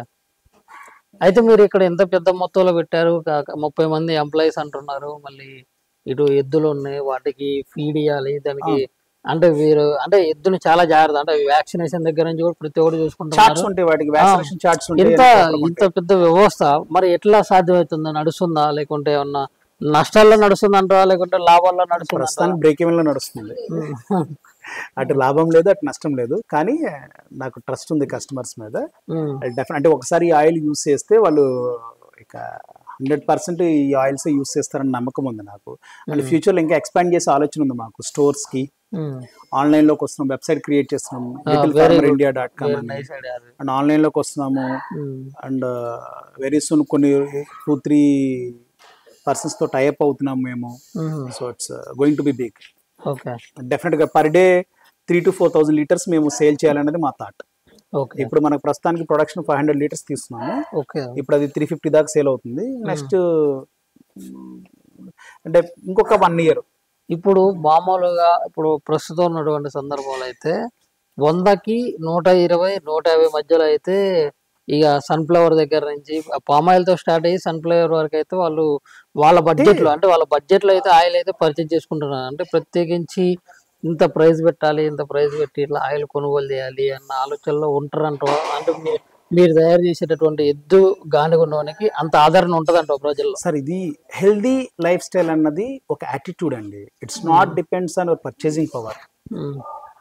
నా చిన్నప్పుడు మా నాన్న నర్సాపేట, అంటే నాది కుర్తి, నేను నర్సాపేటలో చదువుకునేవాడిని. మా ఫాదర్ కూడా నర్సాపేటలో ఏదైనా తీసుకోవాలంటే నర్సాపేట వెళ్ళేవాడు. మా చిన్నప్పుడు ఆయన ఏదైనా కొనాలి అంటే, మీకు అరటికాయ ఉందనుకోండి, బండి మీద 2 ఉంటే ఏది మంచిది అని అడుగుతారు. సో చక్రకాయలు ఉంది, ఇంకోటి ఏదో హస్తాలు ఉన్నాయి అనుకుందాం, యాక్చువల్ గా అగరబత్ టైప్స్ ఉన్నాయి అనుకో. మా ఫాదర్ అందులో ఏది మంచిది అయితే అదే కొంటాడు పిల్లల కోసం. సో ఇక్కడ మా దగ్గర మీరు చూస్తా ఉంటే ఇక్కడికి ఎవరు రిచ్ పీపుల్, మీరు ఉదయం నుంచి ఉన్నారు, ఎంతమంది రిచ్ పీపుల్ వచ్చారు ఇక్కడికి? లేదు, అంతా రైతులే వచ్చారు, ఎక్కువ విలేజ్ వాళ్ళు, మిడిల్ క్లాస్ వాళ్ళే వచ్చారు కదా. అవును. అంటే నేనేమంటున్నానంటే, ఇట్స్ నువ్వు ఆరోగ్యంగా ఉండాలి అన్నది ఒక థాట్ ప్రాసెస్. ఏం కాదులే ఏదైనా ఒకటే అనుకుంటే అది ఒక మైండ్ సెట్.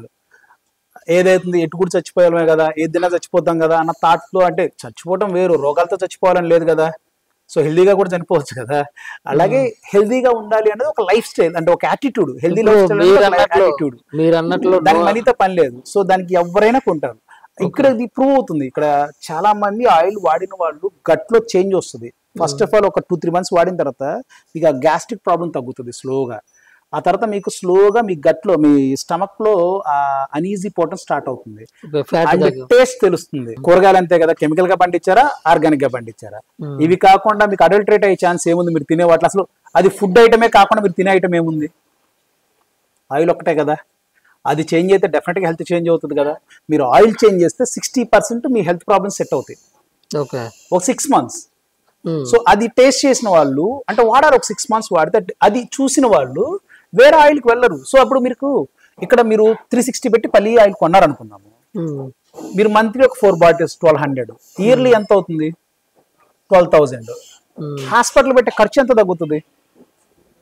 అంటే ఒక వైస్ పీపుల్ ఎప్పుడు అలా ఆలోచిస్తారంటే, మన హెల్దీగా ఉంటే మనకి చాలా ఖర్చు తగ్గుతుంది అని ఆలోచిస్తారు. ఇది ఖర్చు అనకూడదు. ఫుడ్ పెట్టేది ఎప్పుడు ఖర్చు కింద చూడకూడదు. ఫుడ్ పెట్టేది ఎప్పుడు నీ హెల్త్ మీద ఇన్వెస్ట్మెంట్ కింద చూడాలి. ఇది ఖర్చు కింద చూసామనుకోండి, అప్పుడు మీరేం చేస్తారు? చీప్ ఐటమ్స్ వెతకడం మొదలు పెడతారు. అంటే ఫుడ్ లో, అంటే చీప్ ఐటమ్స్ అంటే తినే ఫుడ్ తయారు చేసే ఆయిల్ కావచ్చు, ఏదైనా ఇంట్లో. సో మనం అట్లీస్ట్ మన కోసం కాకపోయినా మన పిల్లల కోసమైనా సరే హెల్దీ లైఫ్ స్టైల్ అనేది అలవాటు చేయాలి.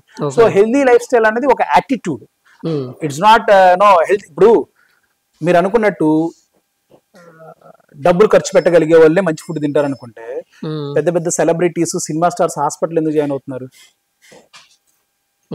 నేను మొన్న ఈ మధ్య ఒక స్టార్ గురించి విన్నాను, సివియర్ గ్యాస్ట్రిక్ ప్రాబ్లంతో హాస్పిటల్లో జాయిన్ అయ్యాడు. ఎవరు? అల్లు అర్జున్ గారు. సో ఆయన దగ్గర డబ్బులు లేక కాదు కదా, సో అంటే ఆయనకి టైం లేక, అంటే ఏదైనా లొకేషన్కి వెళ్తే మంచి ఫుడ్ దొరక్క, చాలా ప్రాబ్లమ్స్ ఉంటాయి. నేనేది ఏంటంటే ఆ హెల్దీగా ఉంటాం అన్నది ఒక యాటిట్యూడ్. సో దానికి మనీతో డిపెండెన్స్ లేదు. ఇక్కడ చాలా మంది మేము హెల్దీగా ఉంటారని ఖర్చు పెట్టే వాళ్ళే ఉన్నారు. ఓకే. సో ఇక్కడ మీరు ఎంత చెప్పినప్పటికీ కూడా పబ్లిక్ ఎట్లా ఆలోచిస్తారంటే నూనె ఒకటి మారితే అన్ని మారినట్టేనా, 100% హెల్దీగా ఉన్నట్లయినా. హెల్దీ ఇప్పుడు హెల్దీగా ఇప్పుడు మనం తినే ఇప్పుడు వాటర్ దగ్గర నుంచి కూడా కలుషితం ఉంది కదా. నువ్వు నూనె ఒకటి ప్యూర్ ఇస్తే చెప్పేదేనండి. మీరు ఆయిల్ చేంజ్ చేస్తున్నారు, ఆయిల్ చేంజ్ చేస్తున్నారంటే మీరు ఫస్ట్ స్టెప్ తీసుకున్నట్టు హెల్దీగా ఉండటం కోసం. నెక్స్ట్ మీరు ఏం చేస్తారు, కిచెన్ లో పనికిరాని అన్ని తీసేయటం మొదలు పెడుతూ ఉంటారు. ఇప్పుడు వాటర్ 99% తగ్గిపోయింది. పొల్యూటెడ్ వాటర్ తాగే వాళ్ళు ఇప్పుడు అంతా ఎక్కడో ఏజెన్సీ ఏరియాస్ లో ఉన్నారు. పాపం వాళ్ళు మనం గాలి కుదిరేసాం కాబట్టి అక్కడే ప్యూర్ వాటర్ దొరుకుతాయి. అంటే వర్ష నేచర్ నుంచి వచ్చాయి. అంటే ఇప్పుడు కొన్ని ఏరియాస్ లో పాపము దారుణంగా ఉంది. కొన్ని ఇప్పుడు మన హైదరాబాద్ సిటీలో కూడా కొన్ని ఏరియాస్ లో మంచి వాటర్ రాదు. బట్ ఇప్పుడు 90% అనేది అన్ని చోట్ల మంచి వాటర్ సప్లై చేస్తున్నారు. అది మన చాయిస్ అది. సో అంటే ప్రతి ఐటమ్ ని చూడటము, ఇది మంచిదా కాదా, మంచిదా కాదా. సార్ మీరు కిచెన్ మొత్తం చేంజ్ చేస్తే 5000 కంటే ఎక్కువ బడ్డెన్ పడదు సార్. అండ్ ఈ ఆయిల్ మీకు 1 లీటర్ వచ్చేసి మీరు బయట వాడే ఆయిల్ కి 2 లీటర్స్ కి ఎక్కువ. ఓకే. అంటే స్ప్రెడ్ అవుతుంది మీకు. అదే 2 స్పూన్స్ వేసే బదులు ఒక స్పూన్ వేస్తే చాలు, ఫుడ్ పడుతుంది. దీని గురించి అంటే మీ ఆయిల్స్ గురించి ఆల్రెడీ కొద్దిగా స్టడీ చేయడం జరిగింది, దాని గురించి. సో మీరు ఎక్కువ ఖర్చు పెట్టేదే లేదు. అది 200 రూపీస్ పెట్టుకుంటున్నారు అనుకోండి, ఇది 360 అనుకోండి. ఒక రకంగా చెప్పాలంటే మీకు 40 రూపీస్ మిగిలినట్టే మీరు ప్రాపర్ గా చేస్తే. ఓకే. లైక్ అయితే ఉన్నటువంటి జనరేషన్ లో ఎంత ఆలోచించకపోయినా కానీ 50 సంవత్సరాల ముందు మనం ఎట్లా ఉండాలనేది దాని గురించి ఫస్ట్ నుంచి వాడు ఒక ప్లాన్ అయితే చేసుకుంటాడు. కాకపోతే ఈ ఎద్దుగానుగా పరిశ్రమ అనేది మీరు 50 సంవత్సరాలు ఎన్నికెళ్ళి మరి పెట్టారనమాట. మీరు అందులో ఒక సిఐ చేసి సీనియర్ ఫినాన్స్ మేనేజర్ గా కూడా మీరు చేయడం, అక్కడ నుంచి రిజైన్ చేయటం, అంత పెద్ద జాబ్ వదులుకొని, ఏంటి సార్ అసలు దీని అనుకున్నటువంటి ప్రధాన ఉద్దేశం ఏంటి?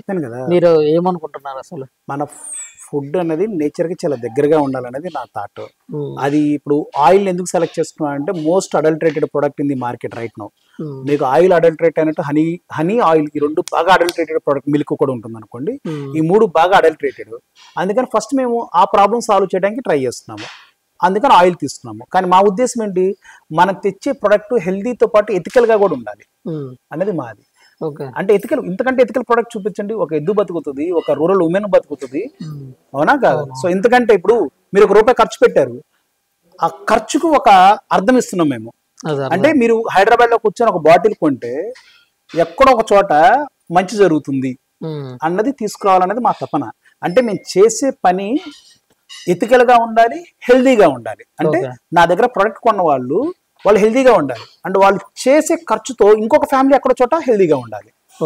ఇప్పుడు ఎందుకంటే ఎథికల్ ప్రొడక్ట్ అన్నది నాకు తెలిసి లేదు. ఇప్పుడు మీ ప్రాజెక్టు చాలా పెద్ద ఎత్తున సక్సెస్ అయిన తర్వాత మీకు ఎక్కువ ఇంకా ఆర్డర్లు వస్తా ఉన్నాయి అనుకోండి, పెంచుకుంటూ అంటే ప్రతి చోట దేనికో దానికి లిమిట్ ఉండాలి. అంటే ఆశకి అత్యాశకి తేడా తెలుసు నాకు. ఒకవేళ ఈ 20 గానుగలు, ఈ 20 నుంచి 40 ఇంకొక 20 పెంచుకుంటాము. ఇంకా ఎక్కడతో ఇంకా ఎక్కువ వస్తాయి. ఇంకా అది వేరే వాళ్ళు పెట్టుకోవటం అది. ఇంకా అంత ఆర్డర్ వస్తున్నాయి అంటే జనాలు అలవాటు పడుతున్నారు అంటే వేరే వాళ్ళు కూడా వస్తారు కదా, ఆటోమేటిక్ గా మార్కెట్ లోకి వస్తారు కదా ఎద్దుగానుగలు పెట్టుకోవడానికి. మా థాట్ 1000 గానుగాస్ నేనే పెట్టాలని నాకు కోరికేం లేదు. చెప్పాను కదా, ఆశకి అత్యాశకి తేడా తెలుసు కాబట్టి సిఏ చేసి 15 years జాబ్ చేశాక కూడా ఇక్కడికి వచ్చి కూర్చున్నాను ప్రశాంతంగా. అదే అంత అత్యాశ ఉన్నట్టయితే అక్కడే కంటిన్యూ అవుతూ మనీ అంటే పరిగెత్తాను. But you're not after money. ఇక్కడ కమర్షియల్ ఎంటిటీ కాదు మీరు చూడాల్సింది. ఇక్కడ ఎద్దుగానిగ అన్నది కమర్షియల్ ఎంటిటీ కాదు. ఇది మేము దీన్ని ఎప్పుడు కమర్షియల్ స్కేల్లో రన్ చేయట్లేదు ఎద్దుగానిగని. మేము కానీ బయట కొంతమంది చూడటం వల్ల ఇది ఎట్లా అంటే ఇక్కడ నుంచి వచ్చినటువంటి ఆఖరికి దీని నుంచి వచ్చినటువంటి చెక్క ఉంటది కదా, అవును అది కూడా దాన్ని కూడా మీరు మార్కెట్ చేసి దాన్ని కూడా దాని దగ్గర మరి దాన్ని పడేయలేం కదా, రెవెన్యూ అనేది క్రియేట్ చేసుకుంటే డెఫినెట్ గా చేయాలి. ఇప్పుడు ఎదుగానే చేసేటప్పుడు అంటే నేను కమర్షియల్ కాదు అంటే నేను ఆస్తులు అమ్మి పెడతానని కాదు, అలానే ఎక్కువ గ్రీడీ కాదని అర్థం. కమర్షియల్ కాదంటే గ్రీడీ కాదని అర్థం. ఓకే ఇప్పుడు మీరు అడిగారు ఒక క్వశ్చన్, ఇంకా అది కంప్లీట్ చేయలేదు మనం. మీకు 10,000 లీటర్ల ఆర్డర్ వస్తే ఏం చేస్తారు? నా స్థాయి 5,000 లీటర్లు అనుకోండి, ఎక్కడో చోట ఫుల్ స్టాప్ ఉండాలి దానికి, ఇంకొకరు స్టార్ట్ చేయాలి. అన్ని నేనే చేస్తానంటే కుదరదు కదా. సో ఇక్కడికి వచ్చిన వాళ్ళతో కూడా గానుగులు పెట్టిస్తున్నాం. మీరు అడిగారు, కొత్త వాళ్ళు వస్తున్నారు, కొత్త వాళ్ళు వస్తే వాళ్ళతో గానుగులు కూడా పెట్టిస్తున్నాం మనం. అంటే వాళ్ళకి బ్యాక్ ఎండ్ సపోర్ట్ ఉంటారు డెఫినెట్ గా 100% వాళ్ళతో వాళ్ళకి నాలెడ్జ్ షేర్ చేస్తున్నాం మనము. సీడ్ నాలెడ్జ్ మీరు చూస్తున్నంత 1%, 99% ఇంత ఇంటర్వ్యూలో చెప్పినా కూడా అది కస్టమర్స్ కి అవసరం లేదు, అర్థం కాదు. కానీ ఆ ఆయిల్ గానుగ పెట్టే వాళ్ళకి కావాలి. సో వాళ్ళకి ఆ నాలెడ్జ్ షేర్ చేస్తున్నాము, మనం ఎలా చేయాలో చెప్తున్నాము. బాస్ సింపుల్, మీరు పెడతానన్నా కూడా పెట్టిస్తాను. ఎందుకు? ఒక ఎద్దు బతుకుతుంది కదా, మేము వచ్చిన పని అది కదా. సరే, ఇప్పుడు మీ ప్లేస్ లో ఒక ఎద్దుని ఊరు నుంచి ఒక ఎద్దుని తోలుకొని వస్తా, ఇట్లాంటిది ఒకటి చేపిస్తా తమిళనాడు లేదా అటో ఇటో. ఎందుకు ఇక్కడ మీకు తెలంగాణలో చేస్తున్నారు కదా, నా ప్లేస్ లో పెట్టుకోండి. సరే, అంటే నాలాగా ఎవరన్నా వస్తే నేనంటే 100% నేను సపోర్ట్ చేస్తాను బ్రో. దాంట్లో ఏం లేదు. మీరు ఎవరన్నా ఒక 4-5 మెంబర్స్ పెట్టారు ఆల్రెడీ ఇక్కడికి వచ్చి, వాళ్ళని అడగండి, తీసుకొని వాళ్ళు చెప్తారు మీకు. చెప్పడం కాదు. ఎంత ఖర్చు వస్తుంది అన్న మామూలుగా ఒక్కొక్క సాధారణ రైతు వాళ్ళ ఇంటి దగ్గర? ఇది మీకు ఇంకో బెనిఫిట్ చెప్పనా, మిషన్ గానికి దీనికి తేడా ఏంటో చెప్పనా? మీరు మిషన్ చెక్కగాను కొన్నారనుకోండి, 5 years తర్వాత దాన్ని రీప్లేస్ చేసుకోవాల్సి వస్తుంది, లీకేజ్లు వస్తుంది, మోటార్ పోతుంది. ఇది ఈ రాయి గానికైతే నెక్స్ట్ 100 years దాకా డోకాలేదు దానికి. ఇప్పుడు అది 100 years వరకు ఉంటుంది, 100% ఉంటుంది అది. ఓకే, రాయి ఎక్కడ పోతుంది లేదా? అది అరగటం కూడా మీకు 10 to 15 years ఒక ఇంచ్ అరుగుతుంది, 1 inch. ఓకే, అంతకు కూడా ఏమి ఉండదు. అది ఇంకా చాలా థిక్నెస్ ఉంది, అది అది పోతుంది, ఆ రాయి అరగదు. మీరు తిరిగే చెక్క అరుగుతుంది, అది ఎవ్రీ ఇయర్ మార్చుకోవాల్సింది. అది ఎంత 4,000 to 5,000 అవుతుంది. 4,000 to 5,000. మీరు మిషన్ మార్చడం కంటే చెక్క మార్చడం ఈజీ కదా. అవును మరి. సో ఎకనామికల్ గా కూడా ఇది చాలా సేఫ్. ఇది అయితే మామూలు ఇప్పుడు ఈ ఎద్దు ప్లేస్ లో ఏదైనా మోటార్ అంటే సేమ్ అదే ఎగ్జాక్ట్ అంత దాకేందుకు? ఇప్పుడు బైక్ ఉంది కదా, మీరు యూట్యూబ్ లో చూస్తున్నారు, బైక్ లో ట్రాక్టర్లు కట్టవచ్చు. బైక్ ఇక్కడ ఎద్దు తీస్తేనే ఆయిల్ ఎందుకు అంత బాగా వస్తా అన్నదానికి రీజన్ ఏంటంటే, ఎద్దు ఆయిల్ వత్తదు, దంచుతుంది. మీరు చూస్తే ఆయిల్ దంచుతుంది ఎద్దు. అది నడిచేటప్పుడు ఏమవుతుందంటే ఆ రోకలి ఇటు ఇటు ఇటు ఇటు ఊగుతుంది. ఆ ఫ్రాక్షన్ ఆఫ్ సెకండ్ లో మనకు కనపడదు. మీరు ఇలా తిరుగుతుంది అనుకోండి, మనకి రౌండ్ గా తిరుగుతున్నట్టు అనిపిస్తుంది, రౌండ్ గా తిరగదు. ఇలా మధ్యలో ఉన్న రోకలి ఇలా ఇలా ఇలా ఇలా ఇలా ఇలా వెళ్తుంది. అంటే ఇలా ఇలా ఇలా ప్రెస్ చేస్తుంది దాన్ని. అంటే మీరు ఇంట్లో మీరు గారెలు చేస్తారు కదా, ఆ టైప్ లో ఒత్తుతుంది స్లోగా. కాబట్టి దాని బ్యూటీ అది.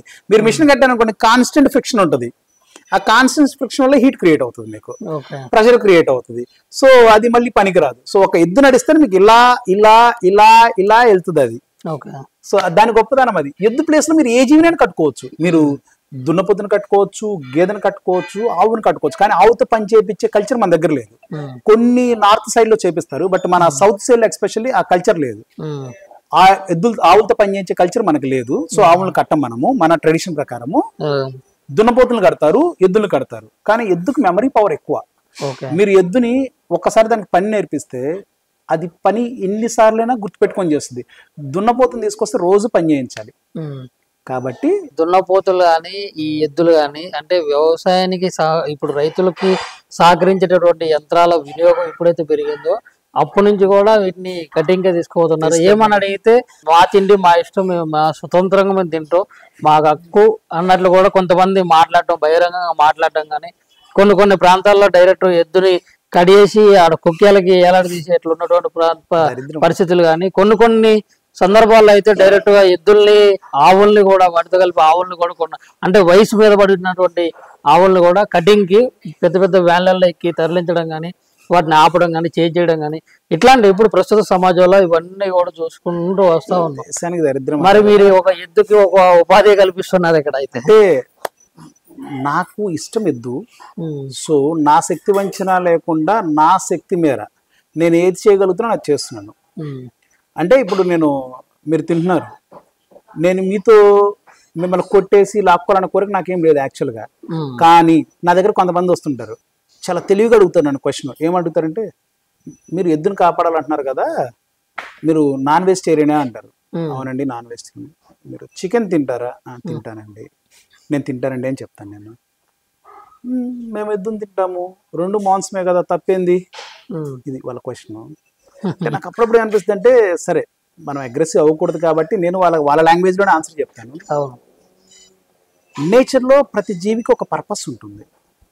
ఆవు దాని సంతానం, ఆవు దాని సంతానం, నేను ఆవుని అనట్లా, ఆవుని సపరేట్ చేయట్లా, ఆవు దాని సంతానం భూమికి చాలా అవసరం. అవును. ఒకప్పుడు ప్రపంచం మొత్తం హ్యూమన్ స్లేవరీ మీద రన్ అయితే ఒక ఇండియాలో మాత్రమే ఎద్దులు మనకి వ్యవసాయం చేసి అన్నం పెట్టినాయి. ఉమ్, అప్పుడు వాటిని మనం దేవుళ్ళ కింద చూసాము. అంటే ఇప్పుడు అవసరం లేదు కాబట్టి బయట వేసాం అనుకోండి, అది వేరే విషయం, స్వార్థపరులం కదా. ఓకే. సో ప్రతి జీవికి నేచర్లో ఒక పర్పస్ ఉంటుంది. మనకు అవసరం లేదనుకుందాం, ఆవు దాని సంతానం ఉమ్, భూమికి చాలా చాలా అవసరం. మీరు ఇప్పుడు చెప్తున్నారు మనం చాలా డెవలప్ అయ్యాం, ప్రోగ్రెస్ అయ్యాము యంత్రాలతో అని. అవును. ఎంతగా డెవలప్ అయ్యామంటే ఏ రోగంతో ఎప్పుడు పోతాం తెలియనంతగా డెవలప్ అయ్యాం. అవునా కాదా? ఉమ్, ఎన్ని హాస్పిటల్స్ పెరిగినాయి అంటే, మీకు 2 టైప్స్ ఆఫ్ డిసీజెస్ ఉంటాయి. ఉమ్, జెనెటికల్ డిసీజెస్ ఉంటుంది, లైఫ్ స్టైల్ డిసీజ్ ఉంటుంది. జెనెటికల్ డిసీజ్కి మనం ఏం చేయలేము. ఉమ్, లైఫ్ స్టైల్ డిసీజ్ ఎందుకు వస్తున్నాయి? ఫుడ్లో చేంజెస్ వల్లే కదా, నీ హ్యాబిట్స్లో చేంజెస్ వల్లే కదా. అవును. చెప్తున్నాను నేను. అంటే మనం డెవలప్ అవుతున్నాం మనం అనుకుంటున్నాము, డిస్ట్రక్షన్కి దగ్గరికి వెళ్తున్నాం అనేది నేను అనుకుంటున్నాను యాక్చువల్గా. Okay. So coming to the point, ఎద్దులు భూమికి చాలా చాలా అవసరం. ఉమ్, అంటే ఇది చెప్పొచ్చు చెప్పకూడదో తెలియదు నాకు, నేను ఎవరు అడిగినా కూడా ఎగ్జాంపుల్ చెప్తాను. ఉమ్, ఇప్పుడు మనము కోడిని ఆవుని ఒకటి అనే వాళ్ళకి నా సమాధానం ఇది యాక్చువల్గా. ఓకే. మనం భార్యతో ఉన్నట్టు తల్లితో ఉంటామా? ఉండలేంగా, భార్య వేరు తల్లి ఇద్దరు ఆడవాళ్లే కదా. ఉమ్, అది ఒక బంధం కదా. తల్లి మనుషులం తల్లికి కదా. తల్లికి భార్యకి ఎట్లా పోలుస్తారన్న? కదా, ఉమ్, మరి ఆవుని కోడిని కూడా ఎలా కంపేర్ చేస్తాం మనం? మనం మనుషులం కదా, డిఫరెన్షియేట్ చేస్తున్నాం ఇక్కడ. మనము డిఫరెన్షియేట్ చేస్తున్నాము, మనుషులం కదా.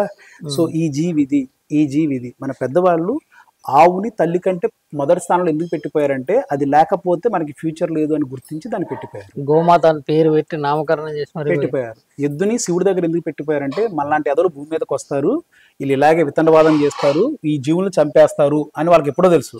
కాబట్టే వాటిని దేవుళ్ళ లిస్టులో పెట్టిపోయారు. అలా అన్న భయపడి వాటిని టచ్ చేయకుండా ఉంటాను. అఫ్ కోర్స్ ఇప్పుడు కూడా దరిద్రం ఏంటంటే అందుకు కూడా భయపడలేదు అనుకోండి, మనం వేరే విషయం. అంటే చికెన్ తిన్నవాడు ఎద్దుని కోసం తినేవాడు ఒకటే అంటే ఇట్స్ రాంగ్. చికెన్ అన్నది నువ్వు కంప్లీట్ గా దాని వల్ల ఎత్తుకుంటే ఉపయోగం తక్కువ. చికెన్ అంటే కోడి ఒకటేసారి 20 గుడ్లు 30 గుడ్లు పెట్టింది ఒకటేసారి. దాన్ని తినకపోతే భూమి నిండా కోళ్ళే ఉంటాయి. ఇప్పుడు చికెన్ బ్రీడ్ చేసి చేస్తున్నారు, ఎద్దును కూడా బ్రీడ్ చేసి చేయమని ఎన్ని వస్తాయి? ఎన్ని చేసినా సంవత్సరానికి ఒకటే వస్తుంది. అంతే. ఇప్పుడు ఒక టెక్నాలజీ ఉంది, మగవాటిని పుట్టించే టెక్నాలజీ ఉంది అనుకుందాము, స్టిల్ ఫెయిల్ అవుతుంది. అది నేచర్కి అగెనిస్ట్కి వెళ్ళి మనం ఏం చేయలేం కదా. సో నేనేమంటానంటే, నేను మా పెద్దవాళ్ళు చెప్పిన మాట ఫాలో అవుతాను. వాళ్ళు ఇవి తినొచ్చు ఇవి తినకూడదు అని చెప్పారు, నేను అదే. మా నాయనమ్మ మాట నేను బాగా ఫాలో అవుతాను. మా నాయనమ్మ ఒళ్ళి చికెన్ ఒకటే తినాలని చెప్తుంది. ఇప్పటికి మన భారతదేశంలో దాదాపు అంటే కొంతమంది చెప్పిన లెక్క ప్రకారం అయితే ఒక 20-30% మంది అయితే హిందువులు ఇట్లా గోమాంసం తింటున్నారు, ఎద్దు కూర తింటున్నారు అన్నట్లయితే బయటకు అయితే వచ్చింది. అది కూడా మీరు చూస్తూనే ఉంటారు, కొంతమంది హిందువులు తినేది కూడా. ఒకవేళ హిందువులు తింటూ మొదలు పెడితే మాత్రం ఇది ప్రాబ్లం ఏంటంటే అండి, ఆవు దాని సంతానం ఒక రిలీజన్ కి సంబంధించింది కాదు, ఇది ఒక కల్చర్ కి సంబంధించింది, అగ్రికల్చర్ కి సంబంధించింది, భూమికి సంబంధించింది. అంటే దీన్ని ప్రతి ఒక్క వ్యక్తి ప్రేమించాలి. అంటే ఒక ఆవు దాని సంతానమే కాదు, ఆవుతో పాటు భూమికి మంచి చేసే ఏ జీవినైనా సరే మనం ప్రేమించాలి అనేది నా థాట్ ప్రాసెస్. దాన్ని నేను ఫస్ట్ చూస్ చేసుకుంది ఆవు దాని సంతానాన్ని. సో దాన్ని కాపాడితే భూమిని కాపాడినట్టు అనేది నా ఉద్దేశం. అంటే మీరు అన్నట్టు కోసుకు తినే వాళ్ళు ఉండొచ్చు, వాళ్ళ కర్మని మనం వదిలేయటమే. అది మన శక్తి వంచన లేకుండా ఇప్పుడు మరి కాపాడే వాళ్ళు కూడా ఉన్నారుగా, కొన్ని వేల ఆవులు గోశాలలో ఉన్నాయిగా, మరి వాళ్ళు కాపాడుతున్నారు కదా. అంటే మనం 1 or 2 పీపుల్ని చూపించి వాళ్ళు తింటున్నారు వీళ్ళు తింటున్నారు మేము తింటే తప్పేంటి, ఇట్స్ రాంగ్. వాడు నూతులో దిగితే నువ్వు దూకుతావా? నీకు జ్ఞానం ఉంటది కదా. అంటే భూమికి మంచి చేసే జీవి ఇది, సో దాన్ని కాపాడేయాలనేది నా ఉద్దేశం యాక్చువల్ గా. ఓకే అన్న, ఇప్పుడు మరి మీరు ఇప్పుడు వరకు దాదాపు 10 సంవత్సరాలు జాబ్ చేసినారు కదా, మీరు సంపాదించిన పైసలతోనే పెట్టారా ఇక్కడ? ఈ లిటిల్ ఫార్మర్ కి ఎంత ఖర్చు అయింది స్థాపించడానికి? మళ్ళీ తర్వాత ఏమన్నా లోన్స్ కానీ లేకుంటే ఇట్లాంటి ఏమన్నా స్కీమ్స్, గవర్నమెంట్ స్కీమ్స్ కానీ లేకుంటే సెంట్రల్ గవర్నమెంట్ స్కీమ్స్ కానీ ఏమన్నా ఉపయోగపడినా మీకు? అంటే మీరు అసలు ఎట్లా స్టార్టప్? గవర్నమెంట్ స్కీమ్స్ ఏమి అంటే CGTMSE కింద లోన్ తీసుకున్నాము, కొంత ఓన్ పెట్టాము, కొంత లోన్ తీసుకున్నాం మనం. ఇది ఓకే. సుమారు ఎంత ఖర్చు అయి ఉంటది మొత్తం ఈ 2 దాకా అయ్యి లిటిల్ ఫార్మర్ కి? 2 2 crores కోట్లు. అవుతుంది. 2 కోట్లు అయిందా? 2 కోట్లు. మొత్తం ఇది ఎంత జాగా ఇది? ఎన్ని ఎకరాలు ఉంటది? మా సొంతది 1.5 ఉంది, ఒక హాఫ్ మా తాత వాళ్ళది ఉంది. ఓకే, మీ తాత వాళ్ళది లీజ్ తీసుకున్నారు. lease. అసలు మొత్తం కూడా మీకున్నటువంటి వెనక ఆస్తులు కానీ లేకుంటే అంటే గట్టి రిచ్ పీపుల్ అందుకే ఇట్లా పెట్టారు అన్నట్లు కూడా కొన్ని కామెంట్లు చూసిన నేను. నేను ఎన్ని చెప్పినా నాగేంద్ర అన్న people పెడతారంటే మరి rich people అందరూ కొంచెం పెట్టొచ్చు రిచ్ కదా. కిడ్ కాబట్టి అవన్నీ చేస్తాడు, మా కాడ ఏం లేవు. కాదు, రిచ్ పీపుల్ పెట్టొచ్చు కదా, నాకంటే రిచ్ పీపుల్ ఎవరు లేరు పెట్టడానికి దేశంలో. ఉన్నారులే కానీ మీ ఒక ఆలోచన అనేది ముందుకు వచ్చింది కదా, మీరు కొత్త ఆలోచన. ఎవడేమనుకున్నా ఐ డోంట్ కేర్, బట్ నాకు ఎద్దులంటే ఇష్టం కాబట్టి పెట్టాను. అది ఓకే, ఎద్దుల కోసమే పెట్టాం దీన్ని. అంటే కొంతమంది రకరకాల కామెంట్లు చేస్తూ ఉండొచ్చు తెలిసి తెలియకుండా. అంటే కామెంట్ చేసేవాడికి నేను వాడిని తప్పనలే, వాడికి ఇది ఒక డిసీజ్ లాంటి తయారైపోయింది ఈ మధ్య. ప్రతి ఒక్కళ్ళు ఫ్రీగా ఏది పడితే అది మాట్లాడటం అనేది ఒక డిసీజ్ అయిపోయింది యాక్చువల్గా. అంటే ఏదైనా పెట్టంగానే ఫస్ట్ వాడిని డిమోటివేట్ చేసేయటం, ఏది పడితే అది మాట్లాడటం కామన్ అయిపోయింది. సో నేను పెద్ద పట్టించుకోను కూడా. మీరు వీడియోస్ అప్లోడ్ చేసే కూడా నేను పెద్దగా చూడను ఆ వీడియోస్ యాక్చువల్గా, ఎందుకంటే ఇక్కడ పని చేయాలి కదా. నేను ఆ వీడియోస్ చూస్తూ కామెంట్స్కి రిప్లై ఇవ్వలేను కదా. ఇంకో కామెంట్ కూడా ఉంది, అంటే మీ ప్రేమ ఎద్దుల పైన లేకుంటే ఆవుల పైన కూడా ఉంటుందా అని. అంటే లైక్ ఎద్దులు అంటే ఇక్కడ పని చేస్తాయి కాబట్టి ఎద్దుల మీద ప్రేమ ఉంటుందా నీకు? ఆవు దాని సంతానం. ఆవులు ఇప్పుడు గోశాలలో మరి ఎద్దులు ఎందుకు పెట్టుకోవట్లేదు? ఎద్దులకు ఒక సపరేట్గా నేను క్రియేట్ చేస్తున్నా ఎద్దుశాల అనుకోండి, ఇది బుల్ శాంక్చురీ. ఆవుశాల కాదు, ఆవులు కాపాడటానికి చాలా మంది ఉన్నారు, పెద్ద పెద్ద గొప్పలు ఉన్నారు, పెద్ద పెద్ద గోశాలలు ఉన్నాయి కాదా దేశంలో ఉన్నాయి. మరి ఎద్దులు కాపాడటానికి వాటిని కంట్రోల్ చేయలేము. ప్రాబ్లం ఏంటంటే గోశాలలో కూడా ఎద్దులు పెట్టుకుంటారు వాళ్ళు, కానీ వాటిని పని వాళ్ళు ఉంటారు, వాటిని కంట్రోల్ చేయలేము మనము. అవి పని చేయవు కదా అక్కడ. సో వాటి కోసం సపరేట్గా తీసుకొచ్చిన కాన్సెప్ట్ ఇది. సో ఎద్దులు మీరు పెట్టుకోవాలంటే ఎద్దులతో పని చేయించాల్సిందే. అయితే ఇప్పుడు గోశాల ప్లేస్ లో ఇంకోటి వచ్చిందంట, ఇక బుల్ శాంక్చురీ అనుకోవచ్చు. ఇది బుల్ శాంక్చురీ లాంటిది అనుకోవచ్చు ఇది. ఓకే అన్న ఇప్పుడు మరి మీ దగ్గర 8 నుంచి 9 రకాల ఆయిల్స్ అని చెప్తా ఉన్నారు. మరి అసలు ఏమేమి ఆయిల్స్ ఉన్నాయి మీ దగ్గర? ఏది బెస్ట్ ఆయిల్ మీ దగ్గర? బెస్ట్ ఆయిల్ ఏదు అంటే ఫస్ట్ ఆఫ్ ఆల్ ఆయుర్వేదం ఏం చెప్పిందో చూడాలి మనం. ఆయుర్వేదం ఏం చెప్పిందంటే ఒక ఆయిల్ తీసుకుంటే దానికి 5 పారామీటర్స్ చెప్పింది. దాన్నే బెస్ట్ ఆయిల్ కింద డిసైడ్ చేయాలి మనం యాక్చువల్గా. ఒకటి దీపానికి వాడొచ్చా అంటే దేవుడి ఎదురు మనం వెలిగించడానికి, ఇంకోటి నైవేద్యానికి అంటే వంటకి, ఇంకోటి హెయిర్ కి, ఇంకోటి స్కిన్ కి, ఇంకోటి వైద్యానికి. ఈ 5 పారామీటర్స్ ఏ ఆయిల్ అయితే మీట్ అవుతుందో అది మనం వాడొచ్చు అని చెప్పింది. ఈ 5 పారామీటర్స్ మీట్ అయ్యే ఆయిల్స్ 4 నల్ల నువ్వులు, ఆవాలు, కొబ్బరి, ఆముదం ఉంది. ఇవాళ ఆముదం వాడే అంత గట్ కెపాసిటీ మనకు లేదు. దాన్ని స్కిన్ కి హెయిర్ కి వదిలేసాం, అంత వీక్ గా ఉన్నాం మనం యాక్చువల్ గా. చాలా బాధాకరమైన విషయం ఏంటంటే మనం అంత వీక్ గా ఉన్నాం. సో ఆముదంతో వంట చేసుకొని తినేంత గట్ క్యాపబిలిటీ మనకు లేదు. మన తాతమ్మలు వాళ్ళు తిన్నారు. ఆముదం ఎంత ఉంటుంది లీటర్ మన దగ్గర 400 ఉంటుంది యాక్చువల్గా. 400. ఓకే. అండ్ ఇందులో బెస్ట్ ఆయిల్ వచ్చేసి నల్ల నువ్వులు, ఆవాలు. తర్వాత కొబ్బరి ఎందుకు బెస్ట్ ఆయిల్ అవుతుంది అంటే వంటకి మరి కొబ్బరి రా కూడా తీసుకోవచ్చు. కొబ్బరిలో ఉన్న బ్యూటీ ఏంటంటే అన్ని ఆయిల్స్ డైరెక్ట్ గా మీరు లింపథెటిక్ సిస్టమ్ ద్వారా హార్ట్ కి వెళ్ళి కలిస్తే కొబ్బరిలో 60% ఆయిల్ మీరు లివర్ తీసేసుకుని ఎనర్జీ కింద కన్వర్ట్ చేస్తుంది ఈజీగా. అండ్ అది డైజెస్ట్ అవడానికి బైల్ సాల్ట్ అవసరం లేదు. అంటే కొబ్బరికి ఉన్న బ్యూటీ అది మీకు మౌత్ లో పోసుకోగానే బ్రేక్ అవడం స్టార్ట్ అవుతుంది. కానీ కొబ్బరిలో కూడా చాలా ఫ్రాడ్ ఉంటది. మనకు వచ్చే చిప్పల్ని చాలా ప్రాపర్ గా డ్రై చేయకపోతే ఫంగస్ వస్తుంది. మీకు రెయినీ సీజన్ లో, వింటర్ సీజన్ లో 15-20 డేస్ కి స్మెల్ మారిపోద్ది కొబ్బరి. సో దాన్ని చాలా ప్రాపర్ గా తీయాలి. మన దగ్గర కొబ్బరి రాంగలో చిన్న చిన్న ముక్కలు చేసేసి దాన్ని 2-3 డేస్ డ్రై చేస్తాము, తీస్తాం. స్టిల్ రైనీ సీజన్ లో 2 months కంప్లైంట్ వస్తుంది. మీరు ఇప్పుడు కొబ్బరిని మరి ఎక్కడి నుంచి తీసుకుంటారు? మరి ఎట్లాంటి ఎంత క్వాలిటీ మెయింటైన్ చేస్తారు? నేనే కాదు, ఈ రోజు ఇండియా మొత్తం కొబ్బరి తెచ్చేది కర్ణాటకలో ఉన్న తిత్తూరు అనే ఏరియా నుంచే తీసుకొస్తారు. వీళ్ళు చాలా మంది చెప్తారు మా కొబ్బరి ఫెర్మెంట్ అవుతుంది, పైనుంచి పడుతుందని. ఇవన్నీ ఫేక్.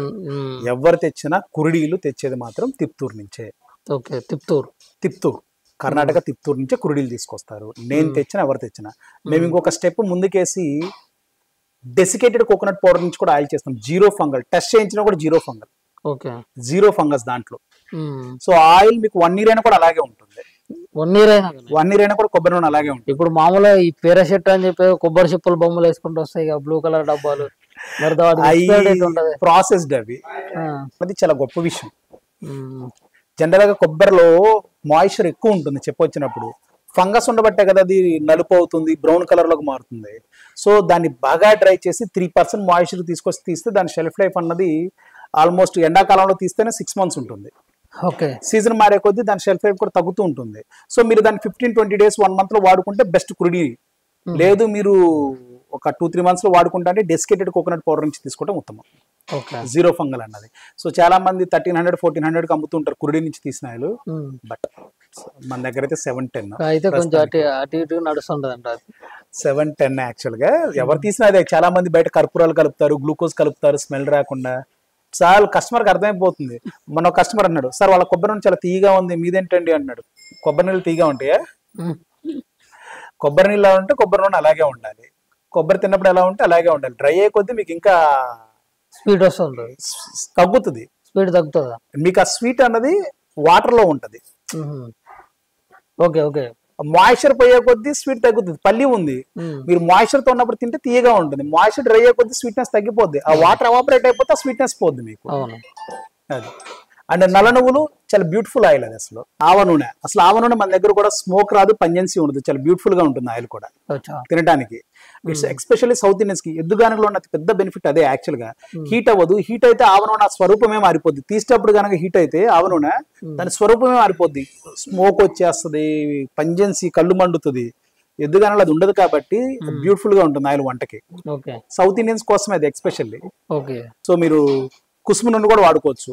ఓకే, వండర్ఫుల్ ఆయిల్ అది. పల్లీలు కానీ, లేకుంటే ఆముదం కానీ, లేకుంటే ఈ కొబ్బరిది కానీ, ఇవన్నీ కూడా ఈజీగా అవుతుంది. ఇప్పుడు ఆవాలంటే అవి బయట కొన్ని కూడా ఇట్లా కొన్ని సీడ్స్ అవి బయట కూడా ఎక్కువ ప్రైస్ ఉంటాయి. అవి ఎంత మొత్తంలో వేయాలి, వాటిని అసలు ఎట్లా అంటే వాటిని డ్రై చేయాలి, వాటిని క్వాలిటీ చెక్ చేయాలి, వాటిని చేయాలి. SOPs ఉంటాయి కదా మన దగ్గరకి. మన దగ్గర 2-3 ఎంప్లాయీస్ ఉంటారు. స్టాక్ రాంగ్లే దాని మాయిశ్చర్ చెక్ చేసుకుంటారు. సో మనకి నెక్స్ట్ 5 days కి రిక్వైర్మెంట్ ఏదో చూసుకుని వాటిని డ్రై చేస్తారు. దానికి సపరేట్ టీమ్ ఉంటుంది. డ్రై చేసిన తర్వాత 20 kgs బ్యాగ్స్ పెడతారు. బ్యాగ్స్ పెట్టిన తర్వాత ఇక్కడ ఉన్న ఒక ఇన్ఛార్జ్ హ్యాండ్ ఓవర్ చేస్తారు వాటిని. సో వాళ్ళు రాసుకుంటారు, అంటే డ్రై అవ్వక ముందు ఎంత ఉంది, డ్రై అయిన తర్వాత ఎంత వచ్చింది. మరి కాస్టింగ్ కూడా కావాలి కదా మనకి. సో మాయిశ్చర్ అనేది కీ రోల్ ఇక్కడ. అదే కదా మీరు ఆయిల్ పొంగు రాకుండా చూసేది. ఆ తర్వాత ఆయిల్ తీసాక మళ్ళీ వీళ్ళకి హ్యాండ్ ఓవర్ చేస్తారు. ఇలా ఆయిల్ ఎంత వచ్చింది, మన ఎంత సీడ్ వేస్తే ఎంత ఆయిల్ వచ్చింది, దాన్ని సెడిమెంట్ చేసినాక ఎంత క్వాంటిటీ వచ్చింది, సేలబుల్ వాల్యూమ్ ఎంత ఉంది, ఇవన్నీ చూసుకుని రేట్ ఫిక్స్ చేసుకుంటాం. ప్రతి ఒక్కటి మీ సూపర్వైజర్ తీసుకొచ్చి లెక్కలు ఇస్తారంట. అవును, కంప్లీట్ గా మనకి ప్రతిదీ రావాల్సింది. అదర్వైజ్ ఇంత స్కేల్ లో రన్ చేయడం కష్టం అవుతుంది మనకి. సో ప్రతి స్టేజ్ లో మనకి ఒక SOP ఉంటుంది. సో ఆయిల్ అక్కడ 15 days ప్రతి ట్యాంక్ కి మీరు చూసుంటారు, డేట్లు వేస్తారు. చూసిన మొత్తం 15 days తర్వాత దాన్ని ఓపెన్ చేస్తారు.